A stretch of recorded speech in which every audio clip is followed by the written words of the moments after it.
Hello दोस्तों, स्वागत है आप सभी का हमारे YouTube channel science GK and JS में। गाइस, आज की इस वीडियो में अपन पढ़ने वाले हैं योजनाएं, यानी भारत सरकार की योजनाएं, वो सभी आज की इस वीडियो में अपन डिटेल में पढ़ने वाले हैं। तो इस वीडियो में आप एंड तक बने रहना। चैनल पर नहीं हो तो चैनल सब्सक्राइब कर बेल आइकन ऑन कर लेना, ताकि मैं जैसे नेक्स्ट वीडियो लेके आऊँगा तो उसका नोटिफिकेशन आप तक पहुँच जाएगा और आप सबसे पहले उस वीडियो को देख सकेंगे। तो गाइस, इस वीडियो में अपन जो मोस्ट योजनाएं हैं जो आपके सभी एग्जाम के लिए काफ़ी इंपॉर्टेंट टॉपिक है गाइस योजनाओं का, क्योंकि योजनाओं से लगभग हर एग्जाम क्वेश्चन पूछे जाते हैं। और जो आईएएस, यूपीएससी और ये आरपीएससी जो स्टेट पीसीएस की एग्ज़ाम रहती है, उनमें तो यहाँ से काफ़ी क्वेश्चन पूछे जाते हैं। और एसएससी वगैरह सभी में एग्जाम में क्वेश्चन गाइस यहाँ से पूछे हैं। एसएससी में तो वन लाइनर क्वेश्चन बनते हैं, और जो स्टेट पीसीएस और यूपीएससी वगैरह की एग्ज़ाम रहती है उनमें यहाँ से मतलब डिटेल में क्वेश्चन पूछे जाते हैं, मतलब कथन के आधार पर। तो उन सभी को अपन पूरा डिटेल में पढ़ेंगे, जिससे यदि आपको इस टॉपिक को, आपको इस वीडियो को देख के चले जाते हो तो आप के एग्ज़ाम में कोई भी एग्ज़ाम दे सकते हो आप, एसएससी से लेके टॉप यूपीएससी लेवल तक है। उसे में से कहीं इन योजनाओं से बाहर आपकी एक भी योजना ये नहीं जाने वाली। तो आज शुरू करते हैं आज क्लास और देख लेते हैं आज की जो मोस्ट 100 योजनाएं, वो सभी आज के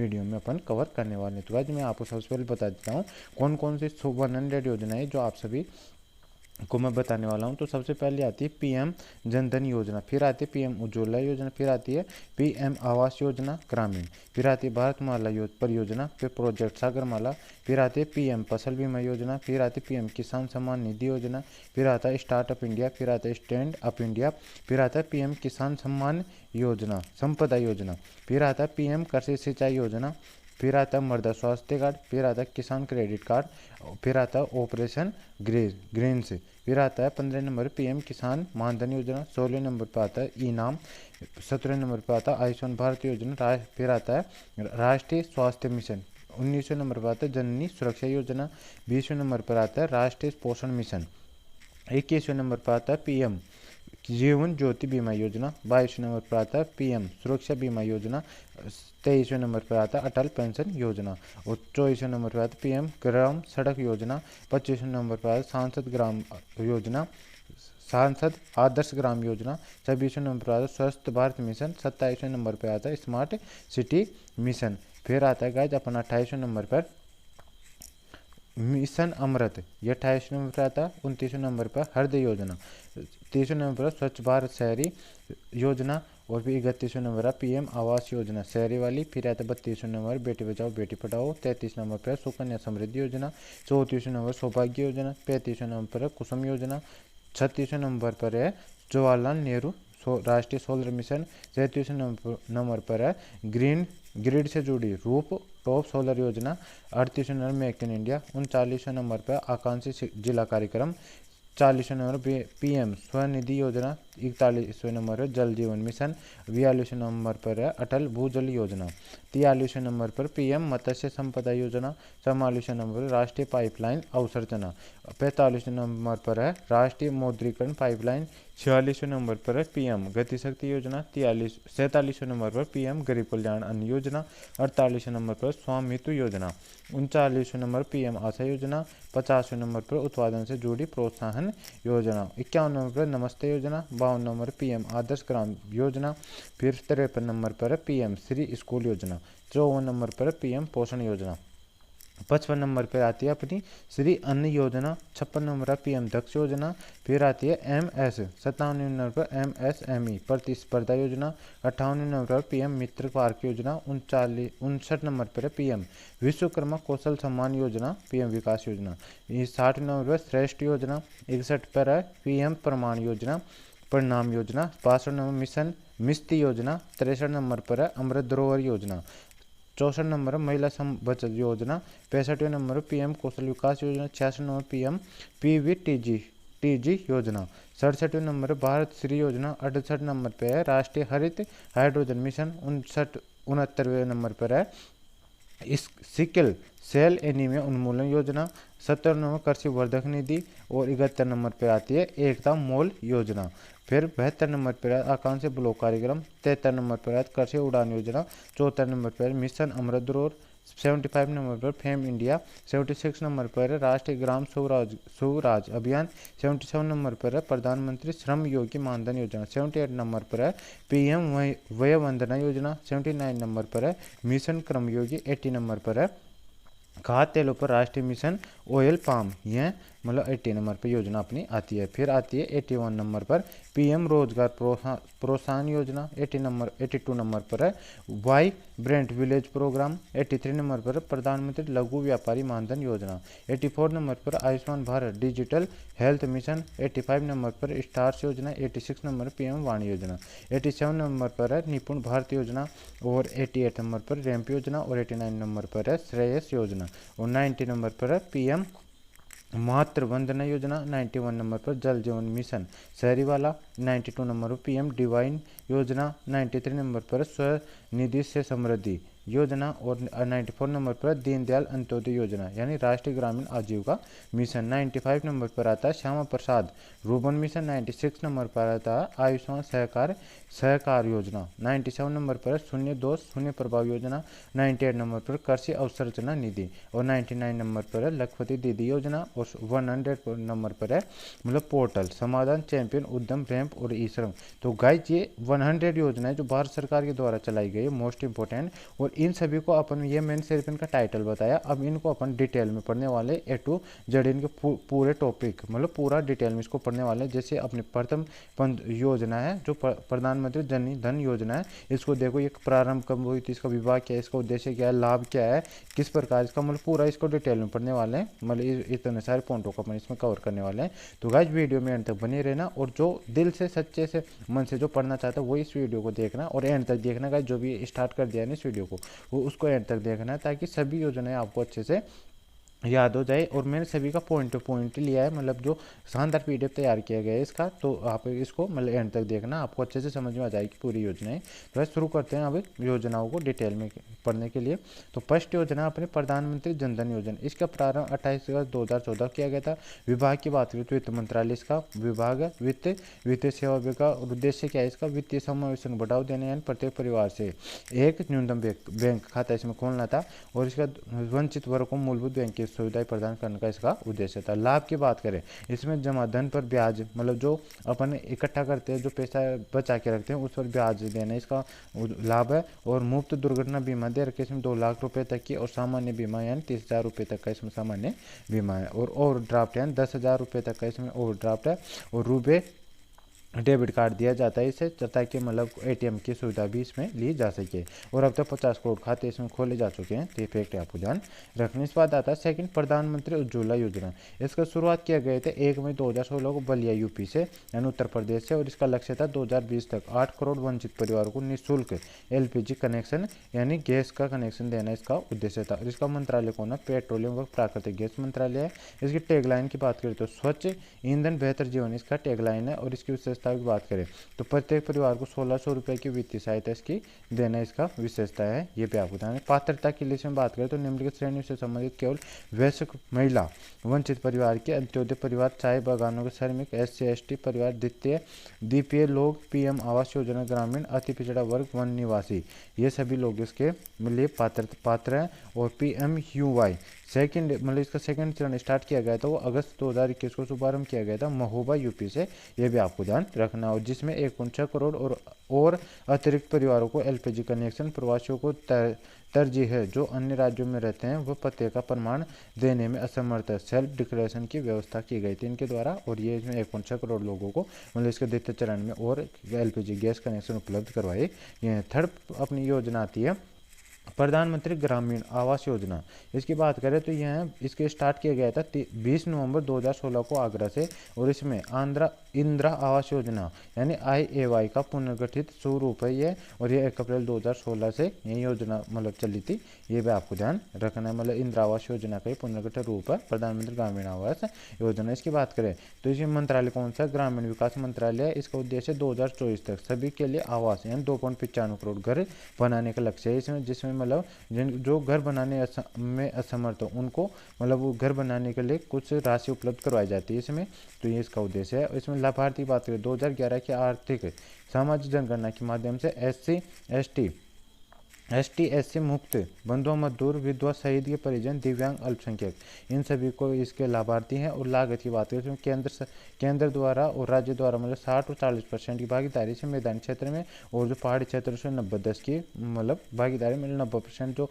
यानी 1 लाख रुपये इसमें वो दिया जाती है इनकम, तो उसमें से 90,000 पहाड़ी क्षेत्र में तो केंद्र सरकार देगी और 10,000 रुपये मतलब राज्य सरकार देगी, और उसमें मैदानी क्षेत्र में 60% केंद्र देता है और 40% इसमें राज्य सरकार दी जाती है। और वित्त धन की बात करें तो इसमें 1.2 लाख यानी 1,20,000 मैदानी राज्यों को दिया जाता है और 1.30 लाख पहाड़ी राज्यों को दिया जाता है, और 12,000 रुपये इसमें शौचालय तो दिए जाते हैं दोनों जगह पर, ये भी आपको ध्यान रखना है। इसके बाद आता है मनरेगा के तहत 90 दिनों का परिश्रमिक यानी 19,820 में शामिल है, ये भी आपको ध्यान रखना। और राजस्थान 16 लाख आवास पूर्ण किए हैं राजस्थान ने, और 17 लाख पात्र परिवार है इसमें, ये भी आपको ध्यान रखना। 17 लाख टोटल पात्र परिवार इसकी योजना के, जिन्हें 16 लाख को तो मतलब आवास पूर्ण करवा भी चुका है राजस्थान, इसमें आपको ध्यान रखना है। राजस्थान सेकंड रैंक पर है परसेंटेज के आधार पर इसमें, और 6th रैंक पर घरों की संख्या के आधार पर है, तो ये भी आपको ध्यान रखना है। और घर का क्षेत्रफल कितना होना चाहिए इसमें 25 वर्ग मीटर का होना चाहिए, तो ये भी आपको ध्यान रखना है। इस बाद आता है प्रोजेक्ट भारतीय माला योजना।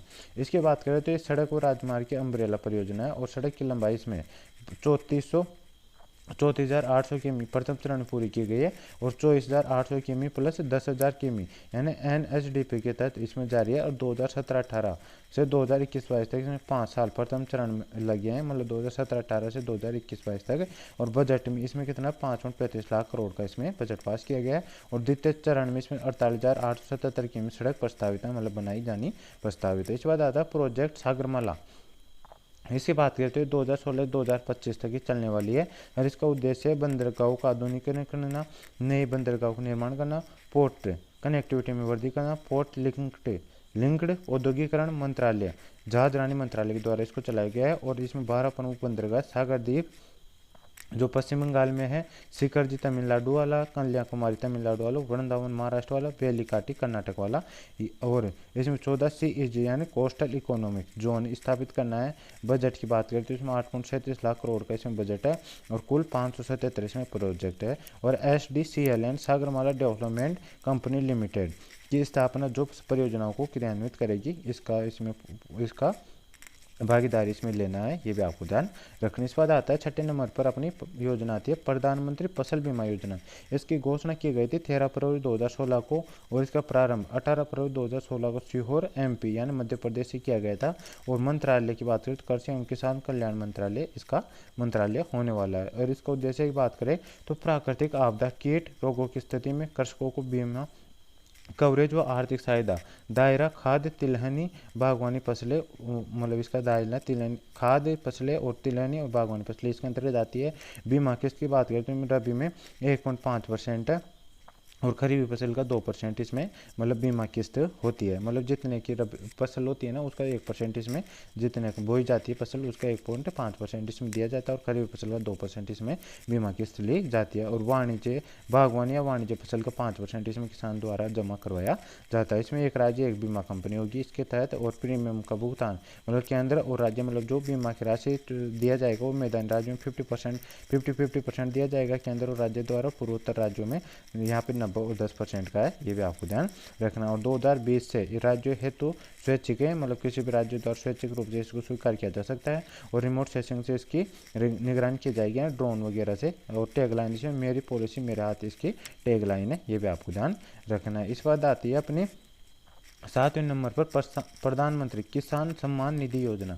इसकी बात करें तो प्रारंभ किया गया था इसको 24 फरवरी 2019 से गोरखपुर यूपी से, और इसका उद्देश्य किसानों की अल्पकालिक वित्तीय जरूरतों की पूर्ति करना, किसानों की आय दोगुनी करना। पात्रता इसमें सभी भूमिधारक किसान परिवार इसमें सभी पात्र है, और इसमें बात करें 14.5 करोड़ किसानों को प्रतिवर्ष 6,000 रुपये इसमें भुगतान किया जाते हैं। 2,000 रुपये की इसमें त्रैमासिक किस्त पर 3 महीनों में एक किस्त दी जाती है, ये भी आपको ध्यान मतलब त्रैमासिक इसमें 3 किस्तें दी जाती है 2,000 रुपये की, ये आपको ध्यान रखना है प्रधानमंत्री किसान सम्मान निधि योजना के तहत। और 5% लाभार्थियों का प्रतिवर्ष अनिवार्य रूप से इसमें भौतिक सत्यापन भी होता है, ये भी आपको ध्यान रखना है। और 100% फंडिंग वाली केंद्र सरकार की है योजना, यानी इसमें पूरे पैसे केंद्र सरकार द्वारा दिए जाते हैं। इसमें पात्र कौन है तो जनप्रतिनिधि, आयकर भुगतान करने वाली संस्था, भूमिधारक इसमें किसान इसमें मतलब अपात्र है, ये भी आपको ध्यान रखना। इस बात आती है अपने 8वें नंबर पर स्टार्टअप इंडिया योजना। इसकी बात करें तो इसका प्रारंभ 16 जनवरी 2016 को 16 जनवरी 2016 से इसका स्टार्टअप किया गया था। और इसकी बात करें उद्देश्य क्या है, देश में नवाचार और स्टार्टअप हेतु इको सिस्टम तैयार करना इसका उद्देश्य है। और इसका विभाग कौन सा है, DPIIT, इसका मतलब department of promotion of industrial and internal trade इसका डिपार्टमेंट है, यानी उद्योग संवर्धन और आंतरिक व्यापार विभाग, यानी वाणिज्य एवं उद्योग मंत्रालय इसका विभाग है।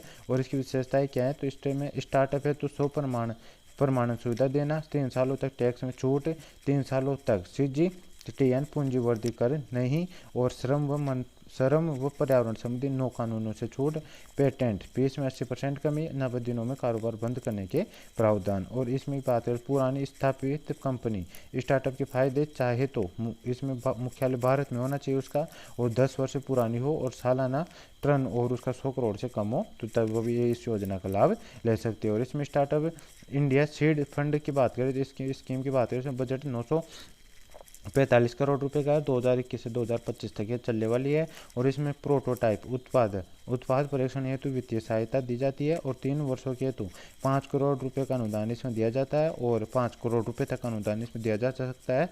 और पात्रता क्या है इसमें, तो DPIIT से मान्यता प्राप्त स्टार्टअप जो 2 साल से पुराना नो, इसके लिए पात्रता होनी चाहिए। इस बात आता है 9वें नंबर पर स्टैंड अप इंडिया। इसका शुभारंभ की बात करें तो 5 अप्रैल 2016 से ये स्टार्ट हुई है, 2025 तक यह चलने वाली है।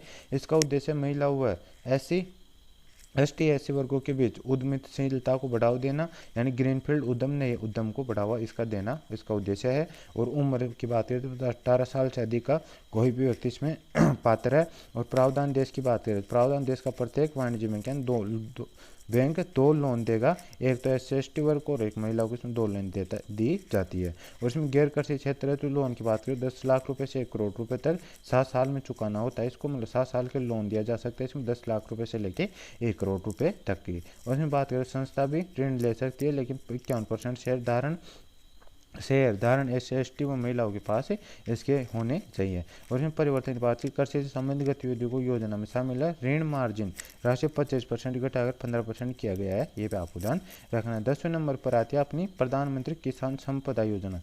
यह एक अम्ब्रेला योजना है, इसका प्रारंभ 2016 से हुआ है। इसका उद्देश्य खाद्य प्रसंस्करण समूह का विकास करना है, प्रभावी आपूर्ति श्रृंखला प्रबंधन करना। मंत्रालय खाद्य प्रसंस्करण उद्योग मंत्रालय है। बजट की बात है 2016-2020 तक 6,000 करोड़ से 2026 तक 4600 करोड़ रुपए इसका बजट है, ये भी आपको ध्यान रखना है। इसके बाद बात करें इसमें तो PMKSY में निम्न घटक शामिल है। इसमें बात करें मेगा फूड पार्किंग इसमें शामिल है, एकीकृत कोल्ड चैन और मूल्य संवर्धन अवसर्जन इसमें शामिल है, बैकवर्ड फॉरवर्ड लिंकेज सर्जन इसमें शामिल है, कृषि प्रसंस्करण समूह हेतु बुनियादी ढांचा इसमें शामिल है। 5वें नंबर बात करें खाद्य प्रसंस्करण क्षमता, खाद्य सुरक्षा गुणवत्ता आवश्यक अवसर्जना और मानव संसाधन व संस्थान, ये सब इसमें शामिल है। इस बाद आते हैं अपनी 11वें नंबर पर प्रधानमंत्री कृषि सिंचाई योजना। इसकी बात करें तो इसके प्रारंभ 1 जुलाई 2015 से किया गया है। और इसमें टैग लाइन पर ड्रॉप मोर क्रॉप हेतु, मतलब हर एक खेत को पानी इससे इसकी एक टैग लाइन है। और केंद्र राज्य की हिस्सेदार की बात करें तो केंद्र सरकार 60 से 40% मैदानी राज्यों में और 90 से 10 पहाड़ी राज्यों में इसमें केंद्र और राज्य सरकार की भागीदारी है। और इसका उद्देश्य क्या है, तो सूक्ष्म सिंचाई और अन्य जल बचत प्रौद्योगिकियों द्वारा प्रति बूंद अधिक फसल को अपनाना, पानी उपयोग की दक्षता में सुधार, जलाशय पुनर्भरण में वृद्धि करना, क्षेत्रीय स्तर पर सिंचाई में निवेश का वितरण। और इसमें 3 मंत्रालय शामिल है, कृषि एवं किसान मंत्रालय, ग्रामीण विकास मंत्रालय और जल शक्ति मंत्रालय, ये 3 मंत्रालय इसके अंतर्गत शामिल है। उसके बाद इसकी विशेषताओं की बात करें तो इसे 3 योजनाओं को मिलाकर तैयार किया गया है। वो कौन कौन सी योजना, त्वरित सिंचाई लाभ कार्यक्रम, सेकेंड है ऑन फार्म जल प्रबंधन, और थर्ड है एकीकृत वाटरशेड प्रबंधन कार्यक्रम। ये 3 योजनाओं को मिलाकर इसको योजना की शुरुआत की गई है। इस बात आते हैं अपने पास 12वें नंबर पर मृदा स्वास्थ्य कार्ड योजना। यह 19 फरवरी 2015 को इसको प्रारंभ किया गया था। और इसकी बात करें तो इसमें इसकी टैगलाइन क्या है, स्वस्थ धरा तो खेत हरा, ये इसकी टैगलाइन है। और स्थान कहाँ से, सूरतगढ़ गंगानगर से इसको मतलब गंगानगर राजस्थान से इसको स्टार्ट किया गया था। और मंत्रालय कृषि एवं किसान मंत्रालय है इसका। और उद्देश्य क्या है, देश के सभी कृषकों को प्रति 2 वर्ष में मृदा स्वास्थ्य कार्ड जारी करना, ताकि उर्वरकों के प्रति प्रयोग में पोषक तत्वों की कमियों को पूरा करने का आधार प्राप्त हो सके। मृदा की उर्वरता संबंधी समस्या को पता लगाना, इसका उद्देश्य मतलब इसका उद्देश्य है। और इसकी विशेषता की बात करें, विशेषताएं क्या है इसकी, तो 24 करोड़ से अधिक SHC कार्ड जारी हुए हैं इसकी विशेषता में। और मृदा को 12 मानदंडों पर मापा जाएगा, जिसमें NPK यानी मुख्य पोषक तत्व शामिल है। राजस्थान में 100% लक्ष्य इसने प्राप्त कर लिया है, ये भी आपको ध्यान रखना है। इसके बाद आता है 13वें नंबर पर किसान क्रेडिट कार्ड योजना। इसकी बात करें तो ये इसका प्रारंभ अगस्त 1998 में किया गया था, और इसकी स्थापना मतलब नाबार्ड प्लस RBI द्वारा ये संचालित है, और ये RV गुप्ता कमेटी की सिफारिश पर इसको शुरू किया गया था, ये भी आपको ध्यान रखना है। इसका उद्देश्य क्या है, कृषकों की कृषि आवश्यकताओं की पूर्ति हेतु कम ब्याज दरों पर ऋण उपलब्ध कराना इसका उद्देश्य है, और संस्थागत ऋण को बढ़ावा देना इसका इस उद्देश्य है। और प्रावधान की बात करें तो इसमें 3 लाख रुपए तक का ऋण मात्र 7% ब्याज दरों से 3% तक ब्याज मतलब छूट इसमें दी जाती है, और इसमें मतलब दिया जाता है। और नए प्रावधान क्या है इसमें, तो कृषि के साथ साथ पशुपालन व मत्स्य पालन करने वाले किसानों को भी इसमें ऋण दिया जाता है, और KCC कार्ड की वैधता 5 साल तक इसमें होती है। और इसके बाद आती है अपने पास 14वें नंबर पर ऑपरेशन ग्रीन्स। इसकी बात करें 2018 से ये स्टार्ट की गई है। और विभाग की बात करें इसका, तो खाद्य प्रसंस्करण इसका विभाग है। और इसकी बात करें तो इसमें इसका उद्देश्य क्या है, फसलों की मूल्य स्थिरता सुनिश्चित करना इसका उद्देश्य है, और ताकि किसानों की निश्चित आय के साथ उपभोक्ताओं को उचित मूल्य पर सब्जियों की प्राप्ति हो सके। इसमें टॉप में क्या आता है, टमाटर, प्याज, आलू, ये 3 फसलें रखी गई है। और वर्तमान 22 नए कृषि उत्पाद शामिल किए गए हैं फल व सब्जी टॉप से टोटल मतलब अप्रोच इसमें किया गया है। इस बार 15 नंबर पर आते हैं अपनी प्रधानमंत्री किसान मानधन योजना। इसकी घोषणा 31 मई 2019 को की गई थी, और इसका प्रारंभ 12 सितंबर 2019 को रांची झारखंड से किया गया है। यह एक केंद्रीय क्षेत्र की योजना है, और इसमें किसान पेंशन योजना है। इसका उद्देश्य लघु एवं सीमांत किसानों को वृद्धावस्था में आर्थिक सहायता और सामाजिक सुरक्षा इसका प्रदान करना। मंत्रालय कौन सा, किसान एवं कल्याण मंत्रालय इसका मंत्रालय। लाभार्थी कौन है, भारतीय किसान इसमें लाभार्थी है जो 2 हेक्टेयर से कम जमीन वाले होते हैं। और जुड़ने की आयु इसमें क्या है, 18 से 40 वर्ष इसमें जुड़ने की आयु है। और न्यूनतम प्रीमियम कितना है इसमें, 55 रुपये है, ये भी आपको ध्यान रखना है।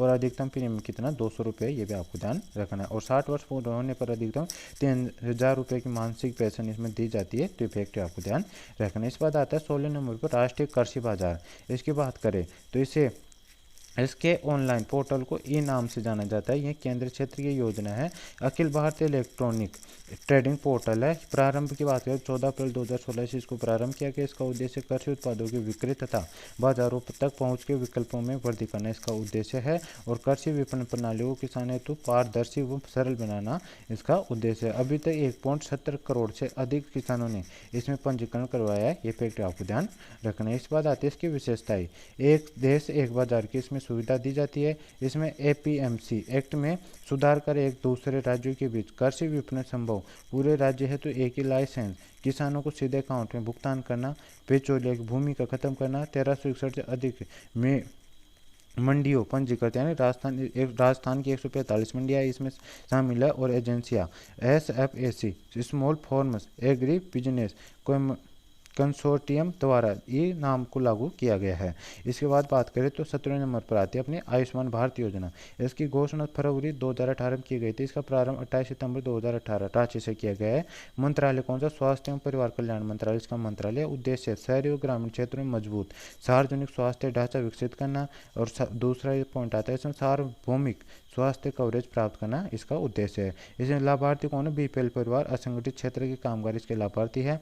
और 10.37 करोड़ परिवारों के 50 करोड़ से अधिक लोगों को 5 लाख का स्वास्थ्य बीमा इसमें उपलब्ध कराना है। और 2 घटक इसमें आते हैं। घटक फर्स्ट स्वास्थ्य और कल्याण केंद्र है फर्स्ट, जिसमें 1.5 लाख से अधिक स्वास्थ्य देखभाल केंद्र खोले जा रहे हैं। और घटक 2 में PM जन आरोग्य योजना, जिसमें PMJ यानी 5 लाख रुपए की बीमा दी जाती है। और वर्तमान 10 करोड़ से अधिक परिवार नामांकित इसमें क्रियान्वयन राष्ट्रीय स्वास्थ्य प्राधिकरण द्वारा हो चुके हैं।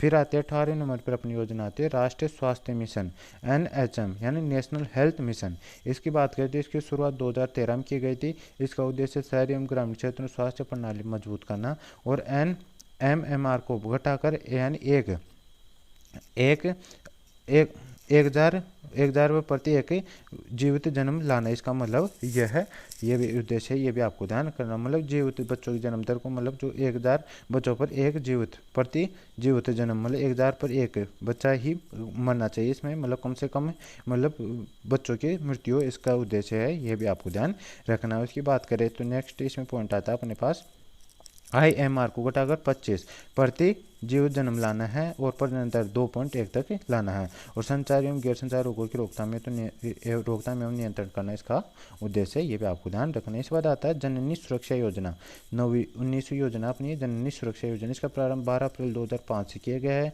100% केंद्रीय क्षेत्र की योजना है ये। उद्देश्य गर्भवती महिलाओं के संस्थागत प्रसव को प्रोत्साहन देकर मातृ और शिशु मृत्यु दर को कम करना इसका उद्देश्य है। इसमें नगद सहायता दी जाती है, ये भी आपको ध्यान रखना है। इसमें ग्रामीण महिलाओं के लिए 1400 रुपये व शहरी महिलाओं के लिए 1000 रुपये इसमें दिए जाते हैं। आशा सहयोगिनी को 600 रुपये, मतलब आशा सहयोगिनी को 600 रुपये, ग्रामीण को 400 रुपये शहरी क्षेत्र में दिए जाते हैं। ग्रामीण में 600 रुपये दिए जाते हैं आशा सहयोगिनी से और 400 रुपये शहरी क्षेत्र में दिए जाते हैं। लाभार्थी कौन है इसके, तो उच्च प्रदर्शन वाले राज्यों में केवल बीपीएल परिवारों की महिलाएं 19 साल से कम उम्र नहीं होनी चाहिए। निम्न प्रदर्शन वाले राज्यों में सभी महिलाएं इसमें शामिल है। इसमें बात करें निम्न प्रदर्शन वाले राज्य जिनमें संस्थागत प्रसव दर कम है उन पर फोकस किया जाता है, जैसे राजस्थान, छत्तीसगढ़, बिहार, उड़ीसा, उत्तर प्रदेश और जम्मू कश्मीर इसमें शामिल होते हैं। मतलब LPS लो परफॉर्मेंस स्टेट, जिसमें मतलब ज़्यादा बच्चों की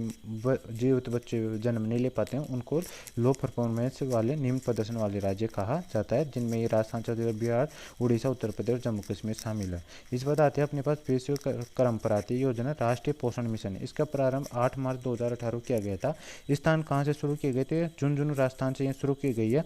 और इसका मंत्रालय महिला एवं बाल विकास मंत्रालय इसका मंत्रालय है। इसका उद्देश्य बच्चों को 6 वर्ष से कम गर्भवती महिलाओं व स्तनपान कराने वाली महिलाओं के पोषण संबंधी सुधार करना इसका उद्देश्य है। और लक्ष्य क्या है, डिग्नापन यानी 2% की कमी डिग्नापन में लाना है। अल्प पोषण 2% की कमी प्रति वर्ष लाना है।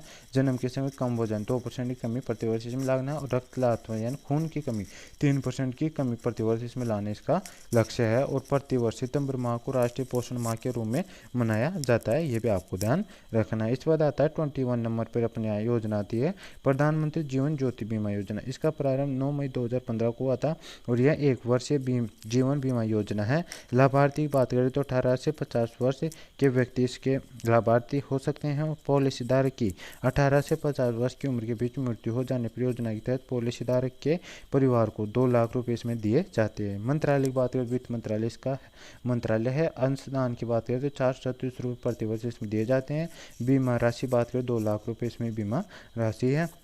और 1 वर्षीय बीमा योजना की बात करें तो 1 जून से 31 मई तक इसकी होती है और प्रति वर्ष इसे नवीनीकरण कराना होता है। और इसकी बात करें तो सामान्य मृत्यु या दुर्घटनावश मृत्यु पर तथा कोविड से मृत्यु पर भी इसमें भुगतान किया जाता है। और इसमें 22वें क्रम पर अपनी योजना आती है प्रधानमंत्री सुरक्षा बीमा योजना। इसका प्रारंभ 9 मई 2015 को किया गया था। यह 1 वर्ष की अवधि हेतु उपलब्ध व्यक्तिगत दुर्घटना बीमा योजना है। इसका मंत्रालय वित्त मंत्रालय है। इसमें लाभार्थी 18 वर्ष से 70 वर्ष के व्यक्ति हो सकते हैं। और पॉलिसी की धारक की बात करें तो 18 से 70 वर्ष के बीच दुर्घटना में मृत्यु या पूर्ण विकलांगता की स्थिति में 2 लाख रुपए की जोखिम बीमा इसमें दिया जाता है। और 1 लाख रुपए की आंशिक विकलांगता पर इसमें दिए जाते हैं। और प्रीमियम रुपये में मतलब 20 रुपये इसका मतलब प्रीमियम रुपये वार्षिक 20 रुपये इसमें जमा कराने होते हैं। और बीमा कितना है इसमें 2 लाख रुपये का इसमें मतलब बीमा मिलता है। 1 वर्षीय योजना की बात करें 1 से 31 जून तक इसके टाइम रहता है। 1 जून से 31 मई तक इसका मतलब प्रति वर्षीय योजना है, ये भी आपको ध्यान रखना है। और प्रति वर्ष इसमें नवीनीकरण कराना होता है, मतलब 20 रुपये का शुल्क के साथ। इस बाद आता है अपने 23वें नंबर पर अटल पेंशन योजना। इसका प्रारंभ की बात करें तो 9 मई 2015 कोलकाता से इसका प्रारंभ किया गया था। और इसका मंत्रालय कौन सा है, तो वित्त मंत्रालय इसका मंत्रालय है। इसके बाद बात करते हैं उद्देश्य क्या है इसका, तो असंगठित क्षेत्र के श्रमिकों को 60 वर्ष की आयु के उपरांत अपने अंशदान के आधार पर न्यूनतम पेंशन देना इसका उद्देश्य है। और इसके और पॉइंटों की बात करें तो इसमें लाभार्थी कौन हो सकते हैं, तो 18 वर्ष से 40 वर्ष के असंगठित क्षेत्र के कामगार इसके लाभार्थी हैं। इसकी विशेषताएं क्या है, तो 60 वर्ष की आयु के पश्चात निश्चित पेंशन राशि जो कि न्यूनतम 1000 व अधिकतम 5000 रुपये मासिक है, इसकी विशेषता ही है। लाभार्थी न्यूनतम 20 वर्षों तक अंशदान करना होगा। लोग जो आयकर दायरे में सरकारी कर्मचारी वे इसका लाभ नहीं ले सकते हैं। और वित्त की बात करें तो वित्त में इसमें 100% केंद्र द्वारा दिया जाता है और प्रीमियम का 50% या 1000 रुपये पर अधिकतम भुगतान केंद्र सरकार द्वारा इसमें दिया जाता है। 24वें क्रम पे आता है अपने पास प्रधानमंत्री ग्राम सड़क योजना। इसका प्रारंभ सन 2000 में किया गया था। और इसका मंत्रालय कौन सा है, तो ग्रामीण विकास मंत्रालय द्वारा इसको शुरुआत किया गया था। और इसका उद्देश्य क्या है, ग्रामीण क्षेत्रों में सभी मौसमों हेतु सड़क की सभी मौसमों हेतु सड़क की कनेक्टिविटी करना इसका उद्देश्य है। और इसकी विशेषता है मैदानी क्षेत्र यानी 500 से अधिक आबादी वाले गांव पात्र है इसमें, और पहाड़ी जनजातीय मरुस्थलीय क्षेत्र 250 से अधिक आबादी वाले गांव इसमें पात्र है। 2013 में PMGSY सेकंड चरण की शुरुआत की गई थी। 2019 में इसके थर्ड चरण की शुरुआत की गई। शुरुआत जो लक्ष्य 2024 तक पूर्ण होगा इसका, तो ये भी आपको ध्यान रखना है। इसका लक्ष्य क्या है? ग्रामीण कृषि बाजार, उच्च माध्यमिक विद्यालय, अस्पतालों की कनेक्टिविटी इसमें बनाना है। और इस दौरान 1.25 लाख किमी सड़क बनेगी। और सभी चरणों में मिलकर अब तक 6 लाख किमी सड़क का निर्माण हुआ है, ये भी आपको ध्यान रखना है। इस पर नेक्स्ट अपने पास आती है 25वें क्रम की सांसद आदर्श ग्राम योजना। इसका प्रारंभ की बात करें तो 11 अक्टूबर 2014 को इसका प्रारंभ हुआ था। इसका उद्देश्य क्या है? ग्रामीण विकास को गति देना इसका उद्देश्य है, और गाँव को आत्मनिर्भर बनाने इसका उद्देश्य है। इसमें प्रावधान की बात करें तो एक सांसद द्वारा 2019 तक 3 गाँव का चयन किया जाना है और उनका विकास करना इसका प्रावधान है। पहला आदर्श गाँव 2016 तक और 2019 तक, और मतलब पहला गांव 2016 तक, 2019 तक 2 और गांव विकसित करना इसका उद्देश्य है। और 2020 से 2024 तक 5 गांवों का चयन करना है। और इस तरह 2024 तक कुल 8 स्मार्ट गांवों का चयन प्रत्येक सांसद द्वारा किया जाएगा और उनको मतलब स्मार्ट गाँवों में तब्दील किया जाएगा। लोकसभा सांसद निर्वाचन क्षेत्र के भीतर एक ग्राम पंचायत का चयन है। और राज्यसभा सांसद राज्य में किसी भी ग्राम पंचायत का चयन करना है। मनोनीत सांसद देश में किसी भी ग्राम पंचायत का चयन। वित्त की बात करें तो वित्त इसमें MPLADS संसद सदस्य स्थानीय क्षेत्र विकास योजना की निधि है। और CSR के माध्यम से ग्राम पंचायत का विकास करना, मनरेगा से करना और ग्राम पंचायत का राजस्व के द्वारा इसका विकास करना शामिल है। सांसद स्वयं के गांव या पति पत्नी के गांव के अलावा चयन इसमें कर सकते हैं। और मैदानी गांव आबादी 3000 से 5000 के बीच होनी चाहिए। इसमें उसी गाँवों का इसमें विकास करना है। पहाड़ी गांव की बात करें तो 1000 से 3000 के बीच उनकी आबादी होनी चाहिए, उन गाँवों का इसमें विकास करना है। 26वें क्रम पे आती है अपनी योजना स्वच्छ भारत मिशन ग्रामीण वाला, एक कदम स्वच्छता की ओर। इसमें बात करें तो इसका शुरुआत 2 अक्टूबर 2014 को की गई थी और 2 अक्टूबर 2019 तक गांधी जी 150वीं जयंती तक हासिल करना है। इसका स्वच्छ भारत को मतलब स्वच्छ भारत मिशन इसको शुरुआत करना 150 जयंती तक इसको हासिल करना था। इसका उद्देश्य क्या है? सार्वभौमिक स्वच्छता प्राप्त करना इसका उद्देश्य है। और इसके बाद बात करें तो इसमें और आती है सेकंड पॉइंट आता है इसमें देश को खुले में शौच मुक्त बनाता है इसका उद्देश्य है, यानी ODF मुक्त इसमें बनाना, ये भी इसका उद्देश्य है। थर्ड पॉइंट है इसमें ठोस एवं तरल कचरा प्रबंधन करना और इसका लक्ष्य क्या है? 11 करोड़ शौचालयों का निर्माण करना इसका लक्ष्य है, ये भी आपको ध्यान रखना है। और नोडल एजेंसी इसमें कौन है? तो पेयजल एवं स्वच्छता मंत्रालय है। और SBMN द्वितीय चरण की शुरुआत की गई 2020 से 2024 तक। इसका लक्ष्य है ODF प्लस के लक्ष्य जिन्हें गाँव में ठोस एवं तरल कचरा प्रबंधन करना है, खुले में शौच न करने की प्रथा स्थायी बनाना है 2020 से 2024 तक। और 1.40 लाख करोड़ रुपए इसमें मतलब इसका बजट है, ये भी आपको ध्यान रखना है। इस पर आते 27वें नंबर पर स्मार्ट सिटी मिशन 25 जून 2015 से 2023 तक। मंत्रालय कौन सा है इसमें? आवासन और शहरी कार्य मंत्रालय। उद्देश्य क्या है? 100 स्मार्ट शहरों का विकास करने इसका उद्देश्य है। पहला शहर भुवनेश्वर व 100वां शिलोंग है। इसमें पहला शहर कौन सा है? भुवनेश्वर और 100वां कौन सा? शिलोंग शहर है, ये भी आपको ध्यान रखना है स्मार्ट सिटी के अंतर्गत। और राजस्थान से बात करें तो राजस्थान से इसमें 4 शहर शामिल है, जयपुर, उदयपुर, कोटा और अजमेर स्मार्ट सिटी के अंतर्गत शामिल है, ये भी आपको ध्यान रखना है। और इसमें बात करें तो सर्वाधिक शहर किस राज्य से हैं? तो यूपी से हैं, 13 शहर है, ये भी आपको ध्यान रखना है। इसमें स्मार्ट शहर के मानकों की बात करें तो इसमें क्या क्या होना चाहिए, मतलब स्मार्ट शहर कौन सा शहर गिनती में आएगा कि उसमें क्या सुविधा होनी चाहिए उसे स्मार्ट शहर माना जाएगा। तो उसमें सुगम्य परिवहन हो, किफ़ायती आवास हो, बिजली व पानी की सुविधा अच्छी हो, शिक्षा का सुविधा अच्छी हो, निवेश हो, वाईफाई कनेक्टिविटी हो, ये सभी सुविधाएं होनी चाहिए, उसे स्मार्ट शहर माना जाता है। उसके बाद आता है ICCS। इस योजना के तहत सभी शहरों में एकीकृत कमान और नियंत्रण केंद्र स्थापित किए जा रहे हैं। इस बाद आता है 28वें नंबर पर अमृत मिशन। यह योजना अमृत मिशन योजना, इसकी बात करें इसका प्रारंभ 25 जून 2015 को किया गया था। और इस योजना में Atal mission for rejuvenation and urban transformation इसका मतलब ये इसका मंत्रालय है। और इसकी मंत्रालय की बात करें तो इसमें आवास एवं शहरी कार्य मंत्रालय है। और इसका लक्ष्य क्या है? देश भर के 500 शहर इसमें लक्ष्य है, मतलब 500 शहर को इसमें अमृत मिशन के अंतर्गत लिया गया है। और 1 लाख न्यूनतम आबादी वाले नदी के किनारे 75,000 और राजस्थान से 29 शहर इसमें शामिल किए गए हैं। इसका उद्देश्य क्या है? जल निकायों को जीवित करना, मतलब जो अमृत मिशन, अमृत यानी जल को अमृत माना गया है यहाँ पे, और जल की सुविधा इसमें उपलब्ध कराने इसका उद्देश्य है।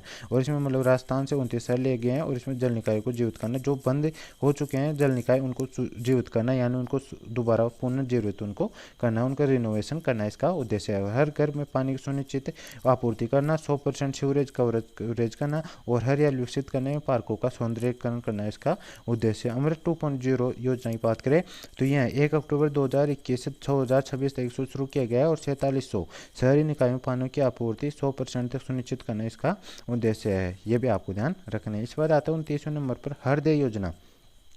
हृदय योजना की बात करें तो heritage city development and augmentation योजना, यह इसका मतलब हृदय योजना का यह फुल फॉर्म है। और इसकी बात करें जिसमें मतलब हेरिटेज सिटी डेवलपमेंट एंड ऑक्यूमेंटेशन योजना, इसकी मतलब फुल फॉर्म इस प्रकार से इनको डेवलप करना है। और इनकी बात करें 2015 से 2015 4 वर्ष 2019 में इसको पूर्ण करना है। और इसकी बात करें तो शुरुआत की गई है 2019 तक ये योजना, और 100% केंद्र प्रवर्तित योजना है। और मंत्रालय कौन से? शहरी विकास मंत्रालय, ये भी आपको ध्यान रखना है। इसका उद्देश्य बात करें तो हेरिटेज शहरों का विकास एवं आधुनिकीकरण करना इसका उद्देश्य है, और आधुनिकीकरण करना और सौंदर्यीकरण करना उसका उद्देश्य है। बजट की बात करें तो 500 करोड़ इसमें बजट है। कुल 12 शहर इसमें शामिल किए गए हैं, जैसे अजमेर, मतलब राजस्थान इसमें 12 शहर शामिल किए गए, अजमेर, अमरावती, अमृतसर, बादामी, द्वारका, मतलब टोटल इसमें 12 शहर, कांचीपुरम, मथुरा, पुरी, वाराणसी, वेकल्ली और वांगल इसमें शामिल किए गए हैं। हृदय योजना में टोटल पूरे देश से 12 शहर इसमें शामिल किए गए हैं, जो ये शहर हैं। इस बात आती है 23वें नंबर पर स्वच्छ भारत मिशन शहरी वाला पूछा गया है इसमें। इससे बात करें प्रारंभ को 2 अक्टूबर 2014 से किया गया है। इसका उद्देश्य खुले में शौच की प्रथा को उन्मूलन करना, हाथों से मैला उठाने की प्रथा को उन्मूलन करना है, ठोस व तरल कचरा प्रबंधन करना इसका उद्देश्य है। उपलब्धि 4715 शहरी निकाय ODF मुक्त हो चुके हैं, इसका उद्देश्य उपलब्धि हासिल कर चुकी है। इसने द्वितीय चरण में 1 अक्टूबर 2021 से कचरा मुक्त शहर निर्माण करने इसका द्वितीय उद्देश्य है। इस बात आता है 31वें नंबर पर प्रधानमंत्री आवास योजना शहरी हाउसिंग फॉर ऑल। इसका प्रारंभ 25 जून 2015 किया गया। यह केंद्र क्षेत्र की योजना है। इसका उद्देश्य 2022 तक शहरी क्षेत्रों में सभी के लिए आवास उपलब्ध कराना इसका उद्देश्य है। और इसके पॉइंटों की बात करें तो इसमें आते हैं अवधि इसकी कब तक है? 2024 तक इसकी अवधि बढ़ाई गई है। और विशेषता क्या है इसमें? तो 1.25 करोड़ घरों की स्वीकृति, जिसमें से 61 लाख घर पूर्ण निर्मित है। उनके इसकी विशेषताएं, लक्ष्य क्या है? 2 करोड़ घर तक इनकी पहुँच है, मतलब इसका करना है। लाभार्थी कौन है? लाभार्थी के नाम से देश में कहीं भी घर या पक्का मकान नहीं होना चाहिए, मतलब वो इसका लाभार्थी हो सकता है। EWS वर्ग 3 लाख से अधिक की आयु नहीं होनी चाहिए। निम्न आयु समूह यानी 6 लाख तक की नहीं होना चाहिए। मध्य आयु समूह की बात करें 18 लाख तक की इसमें आयु हो चल जाएगी इसके अंदर। इसमें 1 लाख तक की राशि प्रदान की जाती है, मतलब शहरों में घर बनाने के लिए। इस बात आती है 32वें नंबर पर बेटी बचाओ बेटी पढ़ाओ अभियान। इसका प्रारंभ 22 जनवरी 2015 को पानीपत हरियाणा से किया गया था। इसका उद्देश्य देश में लिंगानुपात बढ़ाने व महिलाओं सशक्तिकरण के लिए है। वित्तीय प्रावधान की बात करें तो 100% केंद्रीय सरकार द्वारा वित्त पोषित संस्थान है। और इसमें मंत्रालय कौन है? महिला एवं बाल विकास मंत्रालय, स्वास्थ्य एवं परिवार कल्याण मंत्रालय और शिक्षा मंत्रालय, इन तीनों मंत्रालय मिलकर इस योजना को चलाया है। और इसकी बात करें इसमें प्रथम चरण में 100 जिले यानी जिनका लिंगानुपात 918 से कम या लगातार कमी हो रही है, उनको इसमें शामिल किए गए। द्वितीय चरण में 61 जिले इसमें शामिल किए गए। तृतीय चरण में देश के सभी जिले इसमें शामिल किए गए हैं। उसमें गुड्डी बोर्ड डिजिटल प्लेटफॉर्म, जहां पर लड़कियां व लड़कों के मासिक जन्म संबंधी आंकड़े जारी किए जाते हैं, वहां पर गुड्डा गुड्डी बोर्ड इसमें बनाया गया है। इस बात आते हैं 33 नंबर पर सुकन्या समृद्धि योजना। इसका प्रारंभ 22 जनवरी 2015 से बेटी बचाओ बेटी पढ़ाओ अभियान के तहत किया गया। इसका उद्देश्य माता पिता को बेटी के लिए बचत हेतु प्रोत्साहित करना इसका उद्देश्य है। और इसमें लड़कियों की उच्च शिक्षा संबंधी आवश्यकताओं की पूर्ति करना। और प्रावधान क्या है इसमें? माता पिता या अभिभावक द्वारा 0 से 10 वर्ष की बेटी के नाम पर बचत खाता खोलना इसका उद्देश्य है। और खाता बैंक या डाकघरों में होना चाहिए।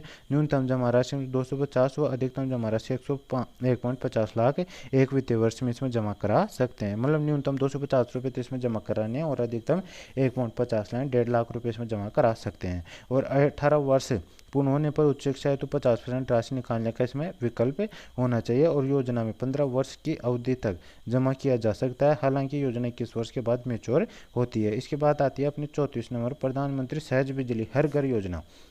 ये इसे सौभाग्य योजना के नाम से जाना जाता है और इसकी घोषणा 25 सितंबर 2017 को की गई थी और प्रारंभ 28 नवंबर 2017 को इसका किया गया था मणिपुर से। इसका उद्देश्य क्या है? सार्वभौमिक घरेलू विद्युतीकरण प्राप्त करना इसका उद्देश्य है। सुदूर दुर्लभ क्षेत्रों में अविद्युतीकरण आवासों के लिए सोलर फोटोवोल्टिक्स आधारित विद्युत सिस्टम प्रदान करना इसका उद्देश्य है। लाभार्थी कौन है इसमें? तो 2011 की सामाजिक आर्थिक और जातीय जनगणना के आधार पर शहरी गरीबों परिवारों को निःशुल्क विद्युत कनेक्शन इसमें देना है। अन्य शहरी परिवारों की 500 रुपये प्रति कनेक्शन, सभी ग्रामीण परिवारों को निःशुल्क कनेक्शन और बजट 16,320 करोड़ रुपए है इसमें 5 वर्ष के लिए। और नोडल एजेंसी क्या है इसमें? ग्रामीण विद्युतीकरण निगम लिमिटेड इसकी नोडल एजेंसी है। प्रावधान क्या है इसमें? तो लाभार्थी परिवार को 5 एलईडी पंखा व एक पावर प्लग इसमें दिया जाता है और निःशुल्क 5 सालों तक बैटरी मरम्मत का खर्चा। और मंत्रालय कौन सा? निःशुल्क 5 सालों बैटरी मरम्मत का खर्चा इसमें है। और मंत्रालय क्या है? विद्युत मंत्रालय इसका मंत्रालय है, ये भी आपको ध्यान रखना है। इसके बाद आती है अपनी नेक्स्ट योजना आती है 35 नंबर की किसान ऊर्जा सुरक्षा एवं उत्थान महाअभियान।